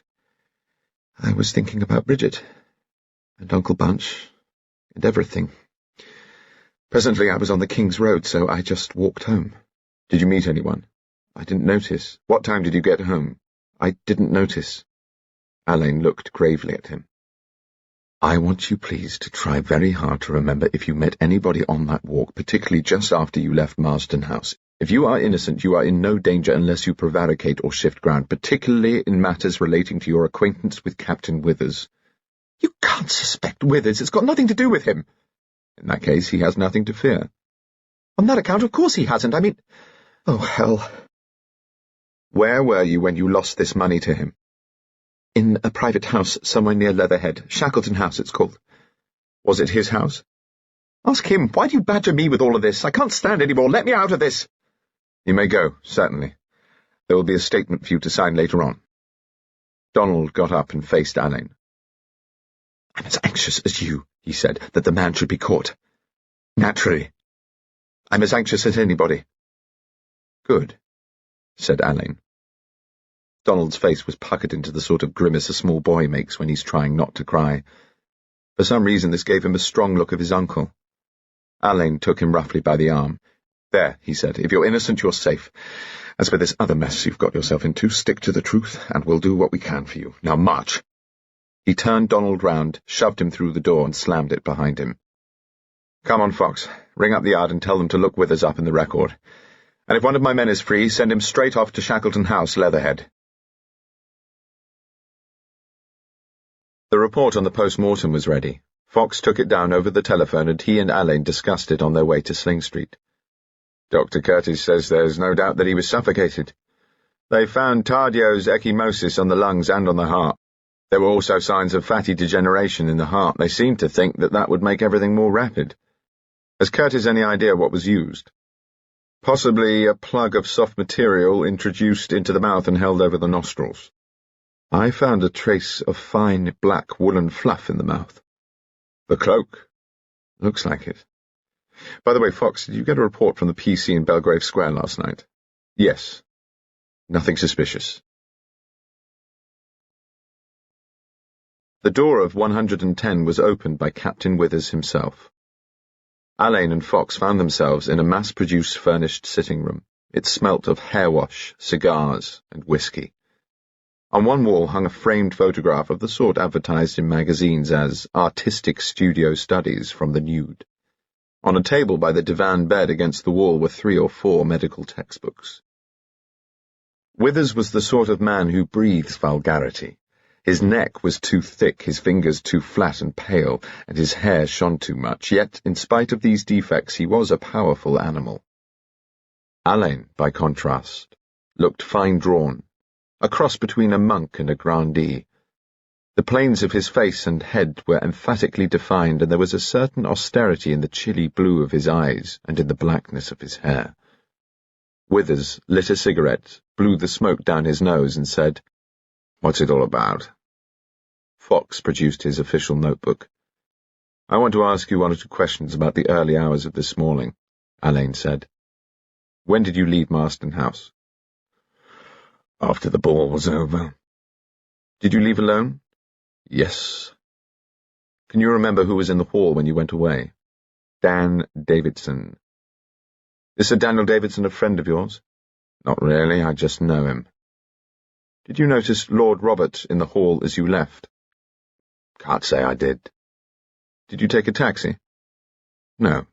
My car was parked in Belgrave Road." "Did you see any solitary man in evening dress as you walked to Belgrave Road?" I don't remember. It was misty. Where did you go in your car? To the Matador. The nightclub in Sampler Street. Did you meet anybody there? Yes. May I have her name? No. I shall have to find out by the usual routine, murmured Alleyn. Make a note of it, will you, Fox? Perhaps your partner was waiting in your car, Captain Withers. Are you sure you did not drive her there? All right, said Withers. I did drive my partner to the Matador, but I shan't give you her name. Have you any medical knowledge? No. I see some textbooks over there by the bed. They don't belong to me. To Donald Potter? That's right. Do you consider that you have a strong influence over Mr. Potter? I'm not a bear leader. You prefer fleecing lambs, perhaps? Captain Withers, do you recollect the Bouchier-Watson drug-running affair of 1924? No. I'm reminded of it this morning by certain notes left by Lord Robert Gospell. He mentions the case in connection with recent information he gleaned about an illicit gambling club at Leatherhead. The coarse white hands made a convulsive movement which was immediately checked. There is only one other point, Alleyn said. I believe your telephone is disconnected. Inspector Fox, will you go to the post office at the corner? Wait a second. Alleyn took out his notebook, scribbled, "Get Thompson to tail W at once," and showed it to Fox. Give that message, will you, and see that Captain Withers' telephone is reconnected immediately. As soon as it's through, ring me here. Fox left, and Alleyn said, When your telephone is working again, I would be glad if you would ring up Mr. Donald Potter to suggest that as his mother is in great distress, you think it would be well if he stayed with her for the time being. Alleyn walked over to the divan bed and looked at the books. He ruffled the pages of a large blue volume. Here we have the fullest information on asphyxia. May I borrow this book? I'll return it to Mr. Potter. I've no objection. Splendid. Have you any objection to my looking at your dress clothes? None. Withers walked into the bedroom and Alleyn followed him. The only item of interest was a row of paper-bound banned novels of peculiar indecency and no literary merit. Withers threw a tailcoat, a white waistcoat, and a pair of trousers on the bed. Alleyn turned out the pockets, which were empty. Had you a cigarette case? He asked. Yes. May I see it? It's in the next room. Withers went into the sitting room. Alleyn, with a cat-like swiftness, looked under the bed and in at a cupboard door. Withers produced a small flat silver case. The inside lid was inscribed, Morris from Estelle. Alleyn returned it and took another from his pocket. Will you look at this, please, and tell me if you've seen it before? Withers took it. It was a thin, smooth gold case, but with a small crest in one corner. Do you know it? No. It is not Mr. Donald Potter's, for instance. Isn't his? The telephone rang in the next room. It was Fox, to say in an extremely low voice that Thompson was well on his way. Splendid. Captain Withers wanted to use it at once. Alleyn hung up the receiver and turned to Withers. Now, please, he said, telephone Mr. Potter. Withers dialed the number with bad grace. Hello, Don, it's Wits. I rang up to say I thought it might be as well if you stayed with your mother for a bit. She'll want you there with all this trouble. I'll send you things around. Yes, but listen, Wits, about the house at... Captain Withers rang off. Thank you, said Alleyn. Can you remember what Lord Robert was saying on the telephone when you walked into the room at 1 o'clock this morning? I never heard him on any telephone. Were you on the top landing near the telephone room around about 1 o'clock? The devil should I know? I was up there quite a bit. Alone? No, I was there with Don sometime during the supper dances. We were in the first sitting-out room. Old Carados was up there then. Did you hear anyone using a telephone? Fancy I did. Ah, well. That's the best we can do for the moment, I suppose, said Alleyn. By the way, would you object to my searching these rooms just to clear your good name, you know? You can crawl over them with a microscope if you like. I see. Thank you very much. Some other time, perhaps. Good morning. Fox was waiting outside the post office. We'd better take a taxi to Dmitri's, Alleyn said. What time was he to be at the yard? Midday. It's 12:15. Come on. They got a taxi. How about Withers? Asked Fox. He's the right height to within an inch, but if he's got anything to hide, it's at the house at Leatherhead. I've got his nasty flat prints on my own cigarette case. We'll see if he's handled Donald Potter's book on medical jurisprudence, particularly the sections that deal with suffocation and asphyxia. Hello, one arrived. The taxi had pulled up at a respectable old apartment house in the Cromwell Road. Alleyn slid back the glass partition and addressed the driver. We're police officers. In a minute or two, a man will come out of this house and want a cab. Hang about for him. He will probably ask you to drive him to Scotland Yard. If he gives you any other address, I want you to write it quickly on this card while he's getting into the cab. Drop the card through the gear lever slit in the floor. Right you are, Governor. I want you to turn your car and drive 200 yards up the road and let us out. Then wait for your man. Here's your fare and all the rest of it. Thank you, sir. Okay, sir, said the taximan. He did as Alleyn had requested, and they got out. The taxi turned once more. They heard the driver's hoarse, "Taxi, sir," heard him pull up, heard the door slam, heard the cab drive away. He hasn't dropped his card, said Alleyn, turning to stare after the taxi. Now then, Fox, give me a few minutes in that flat and then ring up, as if from the yard, and keep Dmitri's servant on the telephone as long as possible. Then away with you to the yard. Keep Dmitri going until I come. Arrange to have him tailed when he leaves. Alleyn returned to Dmitri's flat. The door was opened by a thin, dark man who exuded quintessence of waiter. "Is Mr. Dmitri in?" asked Alleyn. "Monsieur has just left, sir. May I take a message?" "What a bore, I've just missed him. I'm Chief Inspector Alleyn. Here's my card. May I come in?" He found himself in a sitting room that had an air of wearing a touch of black satin at the neck and wrists, but was otherwise unremarkable. "You will have guessed," Alleyn began, "that I'm here on business connected with the death of Lord Robert Gospell." "Yes, sir." "What is your name?" "François, sir. François Dupont." "Were you at Marsden House last night?" "Yes, sir. An important member of our staff failed Mr. Dmitri yesterday afternoon, and I took his place." "Where were you stationed?" A telephone rang in the entrance passage. "Excuse me, sir," said the servant. The man went out, closing the door behind him. Alleyn darted into an adjoining bedroom, leaving the door ajar. He moved with swiftness and extreme precision. There was no hiding place anywhere for a bulky cloth cloak. Alleyn returned to the sitting room. He could hear the servant's voice. "Yes, sir. Yes, that is quite correct. It is as Monsieur Dmitri says, sir.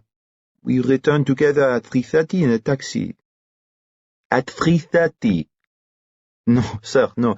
At 3:30. Your colleague is here. He is about to ask me all these questions himself. He has given me his card. It is, the Chief Inspector Alleyn." "Ah, mon Dieu, mon Dieu." Alleyn went into the passage. "Is it for me?" Alleyn addressed the telephone. "Hello, it's Alleyn here. I've missed Mr. Dmitri, but will come along as soon as possible. Will you ask him to wait? Apologize for me."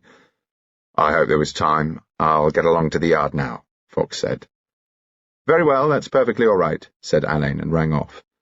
He returned to the sitting room, followed by François. "A slight misunderstanding," explained Alleyn blandly. "To resume, you were going to tell me where you were stationed last night." "By the top landing, sir." "What are the rooms on this gallery?" "At the stairhead one finds a green baize door leading to servants' quarters, the back stairs, and so on. Next to this, a room which last night was employed as a sitting room. One finds next a bathroom, bedroom, and toilet used last night for the ladies. At the end of the gallery, a green boudoir also used as a sitting room for the ball." "Was there a telephone in any of these rooms?" "In the green boudoir, sir. It was used several times during the evening." "You're an excellent witness, François. Now tell me, do you remember the names of the persons who used the telephone?" "It was used by a young gentleman who called a toll number to say that he would not be returning to the country. Early in the evening it was answered by Sir Daniel Davidson. He spoke about a patient who had had an operation. It was also used by Lord Robert Gospell." "Could you hear what Lord Robert said?" "No, sir." "Did you notice if anyone went into the room while Lord Robert was on the telephone?" "No, sir. Immediately after Lord Robert entered this room, Sir Herbert Carrados came out of the other sitting room and spoke to me about the lack of matches. I fetched some more from downstairs, and when I returned, the telephone room was empty." Alleyn sighed. "Now, François, who was in the other sitting room, And who was on the landing before Lord Robert telephoned? Can you remember? There were two gentlemen. One of them asked me to fetch 2 whiskies and sodas, and I obtained their drinks using the backstairs. When I returned, Lord Robert Gospell had just come up the stairs, and when they saw him, these 2 gentlemen moved into the first sitting room. Do you mean that they seemed to avoid him? I received that impression, sir. Can you describe them? One, sir, was a man perhaps 50 years of age, a big man with a red face and thick neck. The other was a young gentleman, dark, rather nervous. He danced repeatedly with Miss Bridget O'Brien. Any others? The little mademoiselle, the secretary, who was known to few, retired often to the gallery. Sir Daniel Davidson, the physician, came upstairs. That was before Lord Robert appeared. It was for Lady Carrados he inquired, but she had gone downstairs. I told Sir Daniel this, and he returned downstairs. Now, for the rest of the evening, did you see Lord Robert again? No, sir. I remained on the top landing until the guests had gone. I then took a tray to Monsieur in the butler's pantry. Was this long after the last guest had left? No, sir. I fancy there may have been 1 or 2 left in the hall. Monsieur was in the buffet when I came down. Was Sir Herbert Carrados in the buffet? He left as I entered. When did you go home? At 3:30 with Monsieur. Right. I think that is all. You've been very helpful and obliging. Francois took his tip with a waiter's grace and showed Alleyn out. In his room at the Yard, Alleyn smiled pleasantly at Dmitri and thought, not a good head. Everything's a bit too narrow. No fool, though. We're anxious to get a little information about a small green boudoir on the top gallery at Marsden House. It has a telephone in it. Did you at any time visit this room? Repeatedly. I inspect all the rooms continually. The time in which we are interested is about 1 o'clock this morning. Dmitri removed his rimless eyeglass and began to turn it between the fingers and thumb of his left hand. I learnt that about this time you returned Lady Carrados's bag to her. Dmitri suddenly put his hands in his pockets, the left hand still busy with the eyeglass. That is correct. The bag was in the room you mentioned. Anybody there? My servant, Francois. I trust there was nothing missing from this bag? Asked Dmitri. Her ladyship, said Alleyn, has made no complaint. The point is this. At 1 o'clock, Lord Robert telephoned from this little green room. My informant tells me that you were on the landing. Your informant is misinformed. I did not see Lord Robert on this gallery. I did not notice him until he was leaving. He inquired if I had seen Mrs. Halkett Hackett. I informed his lordship that she had left. I then went to the buffet on the ground floor. I remained there for a time, speaking to Sir Herbert Carrados. Alleyn took a piece of paper from his pocketbook and handed it to Dmitri. This is the order of departure amongst the last guests. Would you mind glancing at it? Dmitri surveyed the list. It is correct as far as I can remember up to the time I left the hall. I believe you saw the encounter at the foot of the stairs between Lord Robert and his nephew, Mr. Donald Potter. It was scarcely an encounter. They did not speak. Did you get the impression that they avoided each other? Yes. I believe you attended the Bach recital in the Constant Street Hall on the 3rd of June. Did you happen to notice Lord Robert at this concert? I think I do remember his lordship was present. I pay little attention to externals when I listen to beautiful music. Did you return her bag to Mrs. Halkett Hackett? Dmitri gave a sharp cry, drew his left hand out of his pocket and stared at his fingers. 3 drops of blood fell from them. Blood on your hand, Mr. Dmitri, said Alleyn. I have broken my glass. He wrapped his fine silk handkerchief around his fingers and nursed them in his right hand. He was white to the lips. The sight of blood, he said, affects me unpleasantly. I must ask you to excuse me. When you have answered my last question, did you ever return Mrs. Halkett Hackett's bag? I do not understand you. We spoke of Lady Carrados's bag. We speak now of Mrs. Halkett Hackett's bag, which you took from the sofa at the Sermione concert. Do you deny that you took it? I shall answer no more questions without the advice of my solicitor. That is final. He rose to his feet. So did Alleyn and Fox. Very well, said Alleyn. I shall have to see you again, Mr. Dmitri, and again, and I dare say again. Fox, will you show Mr. Dmitri down? When the door had closed, Alleyn spoke into his telephone. My man is leaving. He'll probably take a taxi. Who's tailing him? Anderson. Ask him to report when he gets a chance, but not to take too big a chance. It's important. Fox came in grinning. He's shaken up a fair treat to see, Mr. Alleyn. I've a strong feeling, Fox, that Dmitri is not working this blackmail game on his own. What's the time? 1 o'clock. I'm due at Sir Daniel's at 2. I'll have to see the AC before then. They arrived at St. Luke's Chambers, Harley Street at 2 precisely. Davidson came forward and shook hands. "It's very good of you to come to me," he said. "Do sit down." They sat down. Alleyn glanced round, a beautiful and expensive room crying in devious tones of the gratitude of wealthy patients. "You very kindly rang up to say you might be able to help us," he said. "Yes," said Davidson, "I did. I find myself in the unenviable position of being one of the last people to see Lord Robert." "When did you see him?" "In the hall, just before I left. I suppose it is a case of homicide." "Seems to be no doubt at all. He was smothered." "Smothered? Good God. Why didn't he make a rumpus? Is he marked?" "There are no marks of violence." "None." His heart was certainly in a poor condition. I ordered him to deny himself his port and to rest for 2 hours every day. He paid no attention whatsoever. Nevertheless, it was not a condition in which I would expect an unprovoked heart attack. Struggle certainly might induce it, and you tell me there is no evidence of a struggle. He was knocked out. Knocked out, and quietly asphyxiated. How very horrible. I am longing for a precise account of those last minutes in the hall. We have the order of the going, but not the nature of it. If you don't mind giving us a microscopically exact version." "A microscopically exact version. Let me present this little scene to you, as if we watched it take place behind the footlights.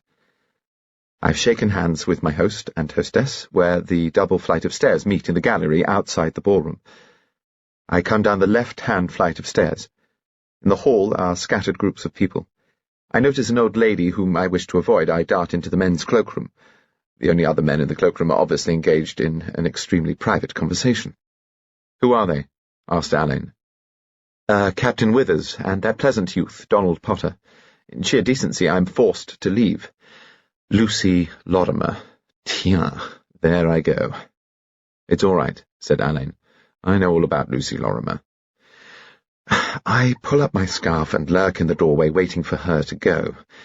Dmitri stands at the foot of the stairs. A group of young people go out. Then Mrs. Halkett Hackett comes down and slips through the doors into the misty street. Somebody jostles me. It's Captain Withers, who's come out of the cloakroom.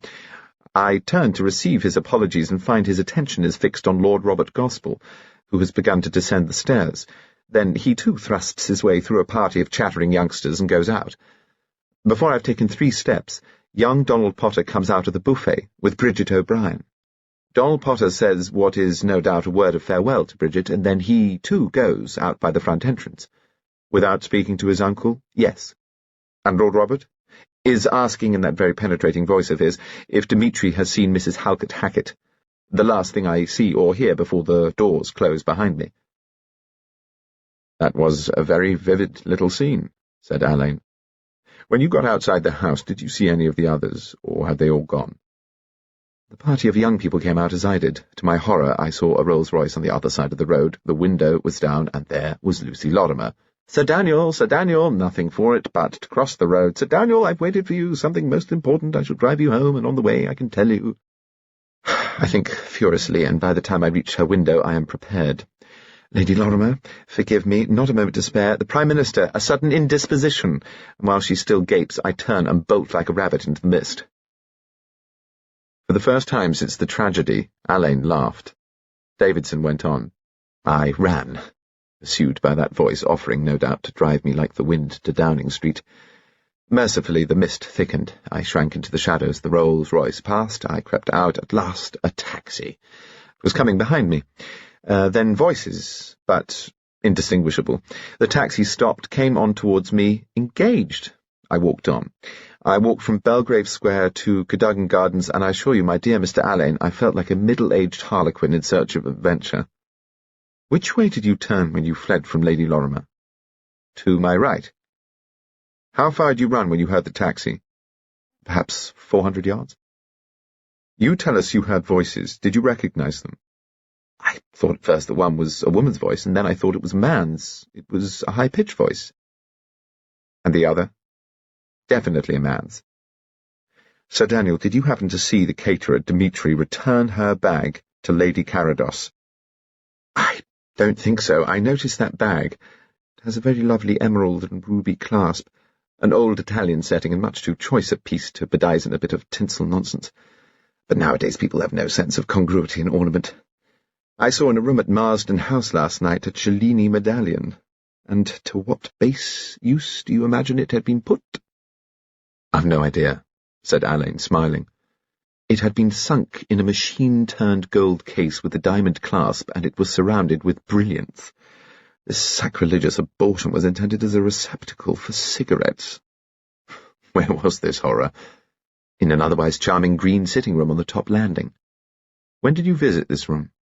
It must have been about 11:30. I had an urgent case yesterday, and the assistant surgeon rang me up to report. You didn't go there again? No. Speaking of cigarettes, what sort of case did you carry last night? Davidson's eyes bored into his. Knocked out, you said.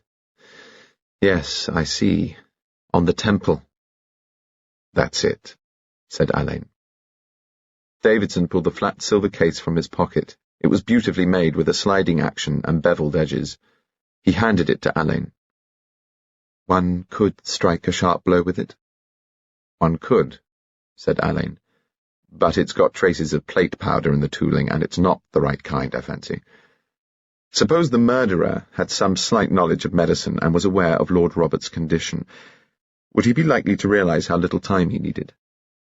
I should say that any first-year student would probably realize that a diseased heart would give out very rapidly under these conditions. A nurse would know. Indeed, I should have thought most laymen would think it probable.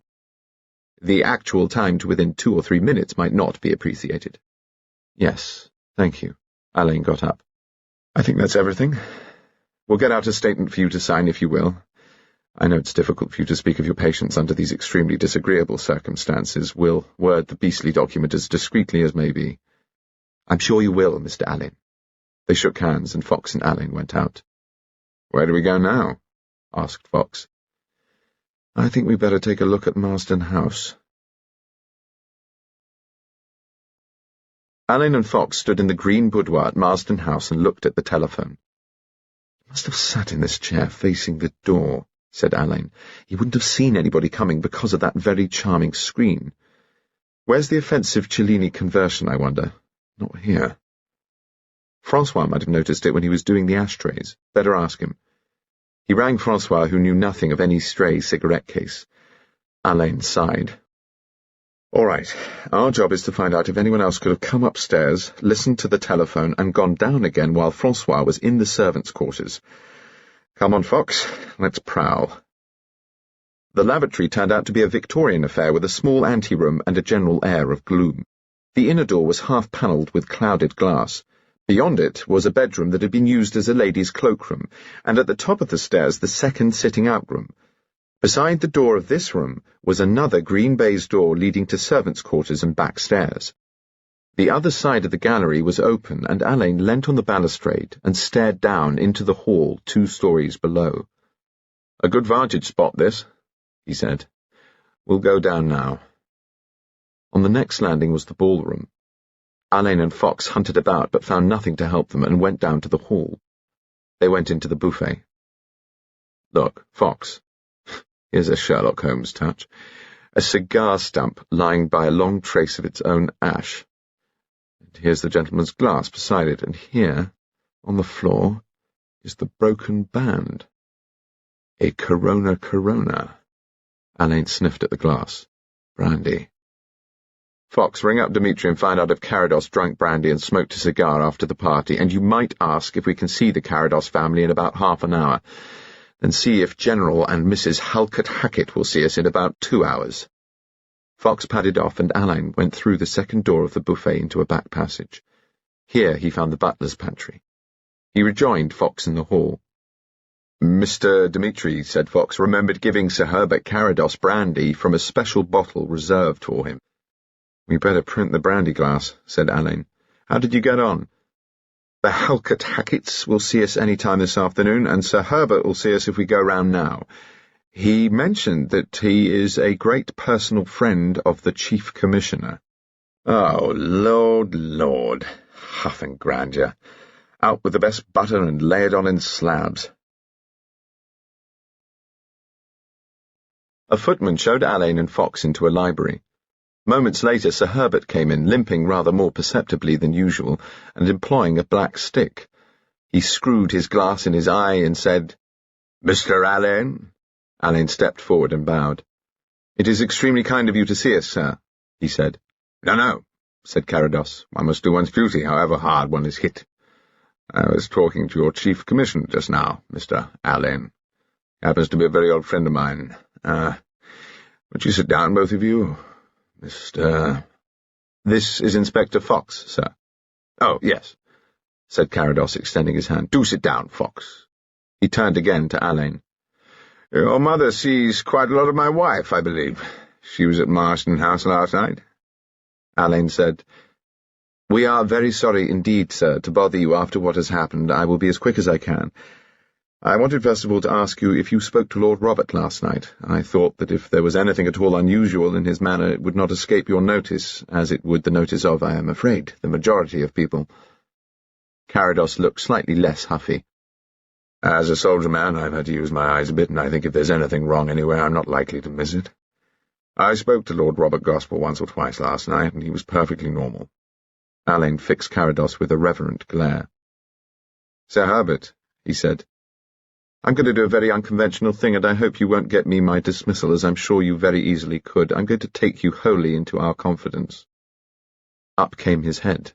The knees were spread apart, the hands went involuntarily to the inside of the thighs. A wise son of empire sat confessed. "It would not be the first time," said Carados modestly, "that confidence has been reposed in me." "I'm sure it wouldn't. This is our difficulty. We have reason to believe that the key to this mystery lies in a single sentence spoken by Lord Robert on the telephone from Marston House. If we could get a true report of the conversation that Lord Robert held with an unknown person at 1 o'clock this morning, I believe we would have gone a long way towards making an arrest. I've spoken to the servant on duty on the top landing, and he fancies he can remember that you came upstairs around about that time." "By God, I should think the fellow did remember, confound his impudence. No matches in the sitting-out room at the head of the stairs, and the damn place smothered in ash. I sent him herring off with a flea in his ear." "Were you on the landing all this time, sir?" "Of course I wasn't. I was in and out of the blasted sitting room. I went upstairs about 5 to 1, walked into this room, and found it in the condition I described. I would have looked at the other room, the one with the telephone, but I saw there was a couple sitting out in there. Behaving, I may say, more like a footman and a housemaid than the sort of people one is accustomed to receive as one's guests. The man came sneaking out just as I was blasting this damned waiter fellow. Hung about the landing. Withers. Then the lady came out and scuttled into the cloakroom. Yes, by God, sir, and Robert Gospell came upstairs and went into the telephone room." Carados blew out his moustache triumphantly. "There you are," he said. "Into the room to telephone." "Splendid, sir. Now, may I just go over this? You came out of the first sitting room and spoke to the waiter. Captain Withers came out of the telephone room, followed in a moment by Mrs. Halkett-Hackett." "Here! I didn't mention the lady's name, Alleyn. By God, I hope I know my manners better than to use a lady's name out of turn." Alleyn achieved an expression of gentlemanly cunning. "I'm afraid, sir, I rather jumped to conclusions." "You mean it's common talk? Well. Sorry to hear that. Halkett-Hackett's a very old friend of mine. Sorry to hear that. Very sorry to hear it." Alleyn reflected acidly that Sir Herbert was enjoying himself thoroughly, and hurried on. At this moment, just as Mrs. Halkett-Hackett dives into the cloakroom, Lord Robert comes upstairs. What does Withers do? "Sheers off and comes sloping into the sitting-room after me. I had to make conversation with the fella. Young Potter was sulking in there, too." "Did you by any chance notice a Miss Harris while you were upstairs?" "Do you mean my wife's secretary? Yes. She bolted into the lavatory when I came up. Didn't see her come out." "I see. Perhaps I might have a word with her before I go." "Certainly." "Now," continued Alleyn, "about the end of the ball, we would like to trace Lord Robert's movements." "Well, My wife and I stood in the ballroom gallery saying goodbye to our guests. Lord Robert went downstairs into the cloakroom and out again wearing that extraordinary cloak of his. I came down, past him. I went into the buffet. Did you come out again before Lord Robert left? No. Carados returned for a moment to the stricken soldier-man. No. That was the last I shall ever see of Robert Gospell. Oh, well. I stayed in the buffet for some time. I smoked a cigar, had a peg of brandy, had a word with that fellow Dmitri, and then I went home. With Lady Carados and Miss O'Brien? What? No. I packed them off earlier. I wanted to have a look round, make sure everything was all right. Chauffeur came back for me. Anything else? If I might have a word with Lady Carados, sir? I don't think my wife can give you any information, Alleyn. She's absolutely prostrated. If I were to disturb her, which I have no intention of doing as she is asleep in bed, she would refuse, that's definite. The door opened and a footman came in. Her ladyship, sir, wishes me to say that if Mr. Alleyn has a few minutes to spare, she would be very pleased to see him. Lady Carados was in her boudoir, erect in a tall blue chair. She held out her hands when she saw Alleyn. Roderick, what do you want to ask me? The green sitting room with the telephone. We know that Bunchy used the telephone and are anxious to find out if he was overheard. Someone says you left your bag there, Evelyn, did you? Yes. Dmitri returned it to you? Yes. When was this? About 12:30 or 1:45. Not as late as 1 o'clock? No. Why are you so certain of this? Because, said Lady Carados, I was watching the time rather carefully. The door opened and Bridget came in. She looked as if she'd been crying. Oh, Donna, she said, I'm sorry, I didn't know. This is my girl, Roderick. Bridget, this is Sarah's uncle. How do you do? Said Bridget. The detective one. The detective one. Perhaps you could help us. We were talking about your mother's bag. The one she left upstairs and that I found. You returned the bag, did you? Yes, Bridget said, and it was simply squashed full of money. But why the bag? Does it fit somewhere frightfully subtle? Lady Carados said, Bridget, darling, I'm by way of talking privately to Mr. Alleyn. Oh, I'm sorry, I'll whiz off. Shall I see you again before you go, Mr. Alleyn? Please. Well, come along to the old nursery, I'll be there. Bridget went out and Lady Carados covered her face with her hands. Don't try to tell me, Evelyn, said Alleyn gently. I'll see if I can tell you. Listen. Someone has been blackmailing you. You've had letters written in script on Woolworth paper. One of them came on the morning Bunchy brought you flowers. Last night you left your bag in the green room because you had been told to leave it there. It contained the money the blackmailer demanded. Bridget returned your bag still full of notes while you were in the supper room with Bunchy. You replaced it in the green sitting room, and later it was returned to you empty. When Bridget brought back that hideous bag last night, I nearly collapsed. There had been other letters. I destroyed them and tried to put them out of my mind. But this one threatened dreadful things that would hurt Bridget so much. I put £500 in notes in the bag and left it on the little table in the green sitting room before 1 o'clock. And then Bridget must have seen it. I shall never forget her coming into the supper room, laughing and holding out that bag. Somehow we got rid of Bridget. Sir Daniel Davidson was there. I got rid of him too. And then Bunchy said he knew what I wanted to do with my bag and begged me not to do it. I broke away from him and went back to the green sitting room. It was then 20-1. I put the bag behind a big ormolu and enamel box on the table. Then I went down to the ballroom. I don't know how much later it was when I saw Dmitri coming through the room with the bag, and when I took it, I knew the money had gone. Evelyn, is it possible that Dmitri is the man who is blackmailing you? Good heavens, no. Are you sure? He's in and out of people's houses and has free access to their rooms. How long has he been doing this work? He told me 7 years.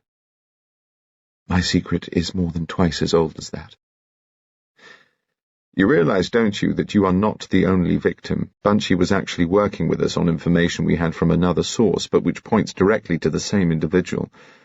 It seems probable that the blackmailing may be linked with the murder, so we have a double incentive to get at the blackmailer's identity. Now then, it's something about Bridget, isn't it? And it happened more than 14 years ago. Ought we to begin with your first husband? You needn't go on being delicate, Roderick. I think you've guessed. Paddy and I were not married. Bless my soul, said Alleyn. How very courageous of you, Evelyn. I think it was now, but it didn't seem so then. Paddy left a wife in an Australian lunatic asylum, came home, and fell in love with me. We went through a form of marriage and lived happily and bigamously together. Then Paddy died. Weren't you afraid it would come out? No. Paddy's wife had no relations. She was a music hall comedienne who had been left stranded in a little town in New South Wales.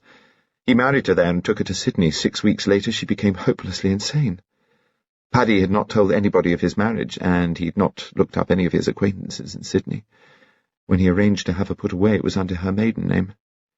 He invested a sum of money, the interest on which was enough to pay the fees and expenses. He left the whole thing in the hands of the only man who knew the truth, Anthony Banks, his greatest friend. He lived in Sydney and held Paddy's power of attorney. The even voice faltered for a moment. 5 months after we were married, Paddy was killed. I had started Bridgie and came up to London to see my doctor. Paddy was to motor up from our house at Ripplecott and drive me back. In the morning I had a telegram from him. It said, "The best possible news from Anthony Banks." On the way the car skidded and crashed in a little village. He was taken into the vicarage and then to the cottage hospital. When I got there he was unconscious, and he didn't know that I was with him when he died. And the news? I felt certain that it could only be one thing. His wife must have died. But we could find no letters or cables, so he must have destroyed whatever message he had been sent by Anthony Banks. The next thing that happened was that Paddy's solicitor received £5,000 from Australia and a letter from Anthony Banks to say it was forwarded in accordance with Paddy's instructions. In the meantime, I had written to Anthony Banks. I told him of Paddy's death, but wrote as a cousin of Paddy's. He replied saying nothing about Paddy's wife, but he did say that a letter from him must have reached Paddy just before he died, and that if it had been found he would like it to be destroyed unopened. Anthony Banks must have been honest, because he could have kept that £5,000 for himself when she died, and he didn't know Paddy had remarried. Do you remember the name of the people at the vicarage? I don't. And the cottage hospital?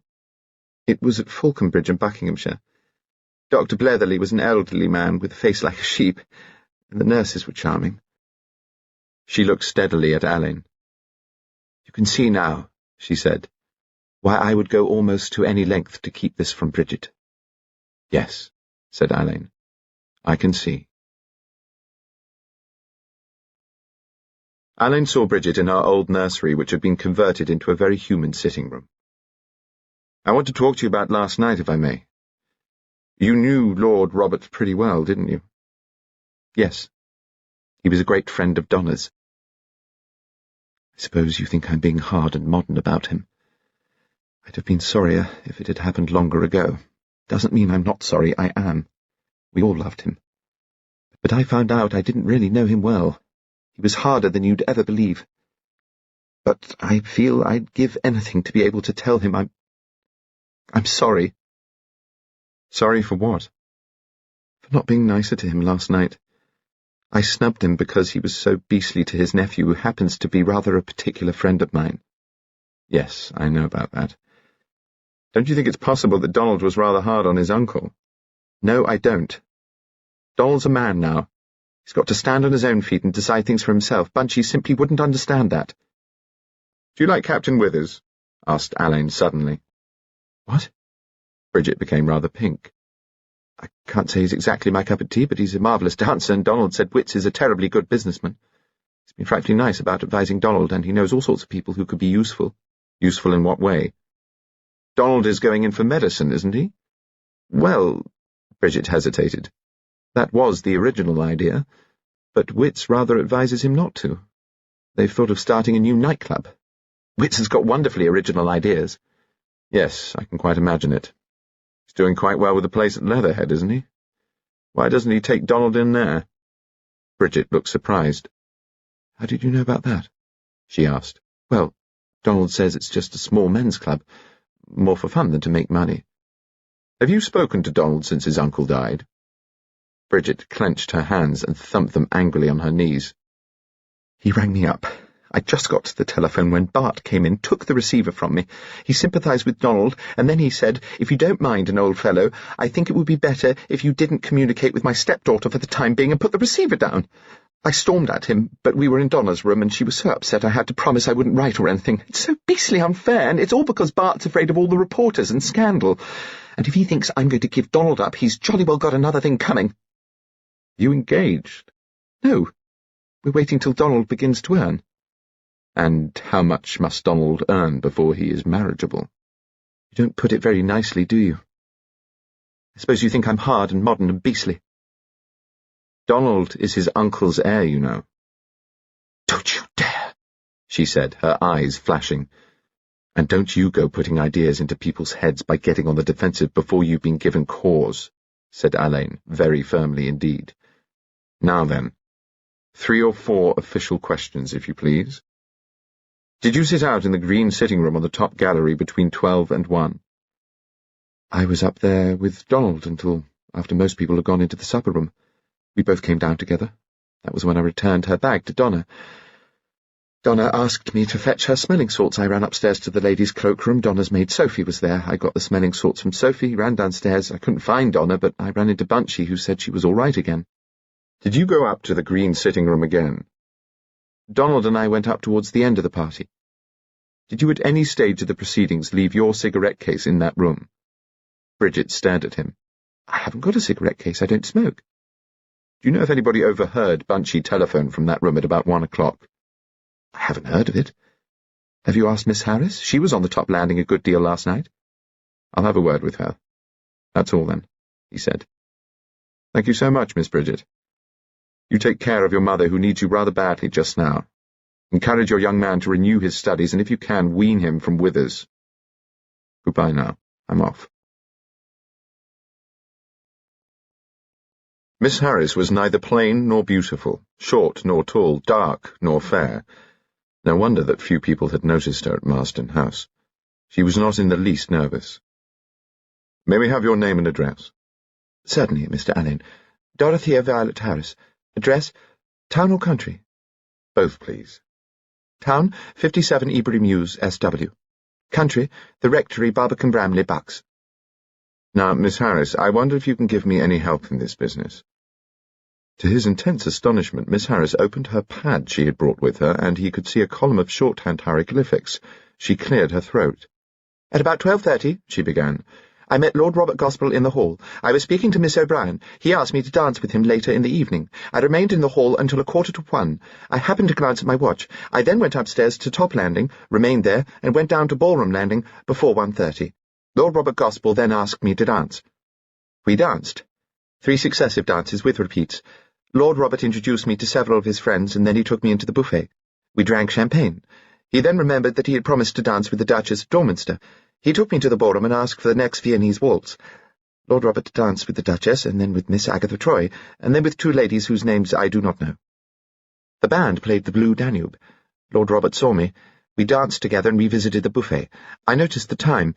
I had intended leaving much earlier and was surprised to find that it was nearly 3 o'clock, so I stayed till the end. She glanced up at Alleyn. Thank you, Miss Harris. You come from Barbican Bramley. Is your father's rectory anywhere near Falconbridge? Oh, no. Falconbridge is 30 miles away. My Uncle Walter was rector at Falconbridge. Alleyn said, Really? Long ago? When I was a small girl.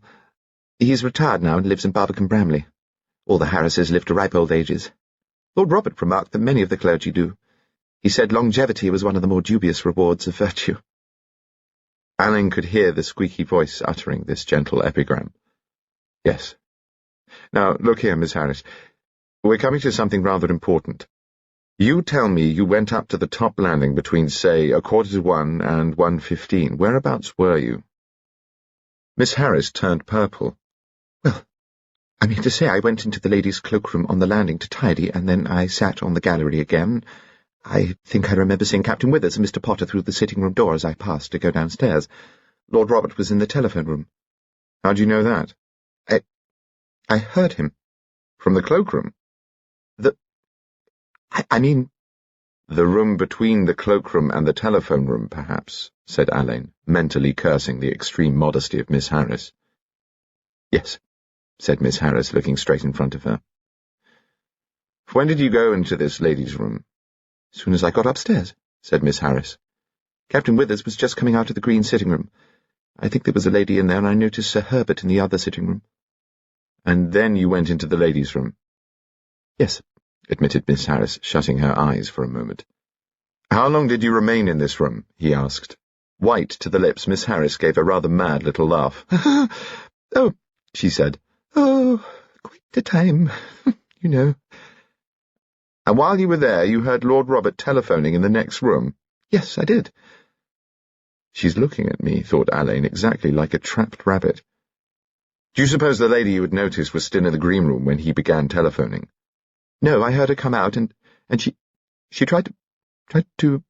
Yes, said Alleyn, quite, and went away? Definitely. And then Lord Robert began to telephone. Could you hear what he said? Oh, no. I could only hear the tone of his voice, and that was quite unmistakable.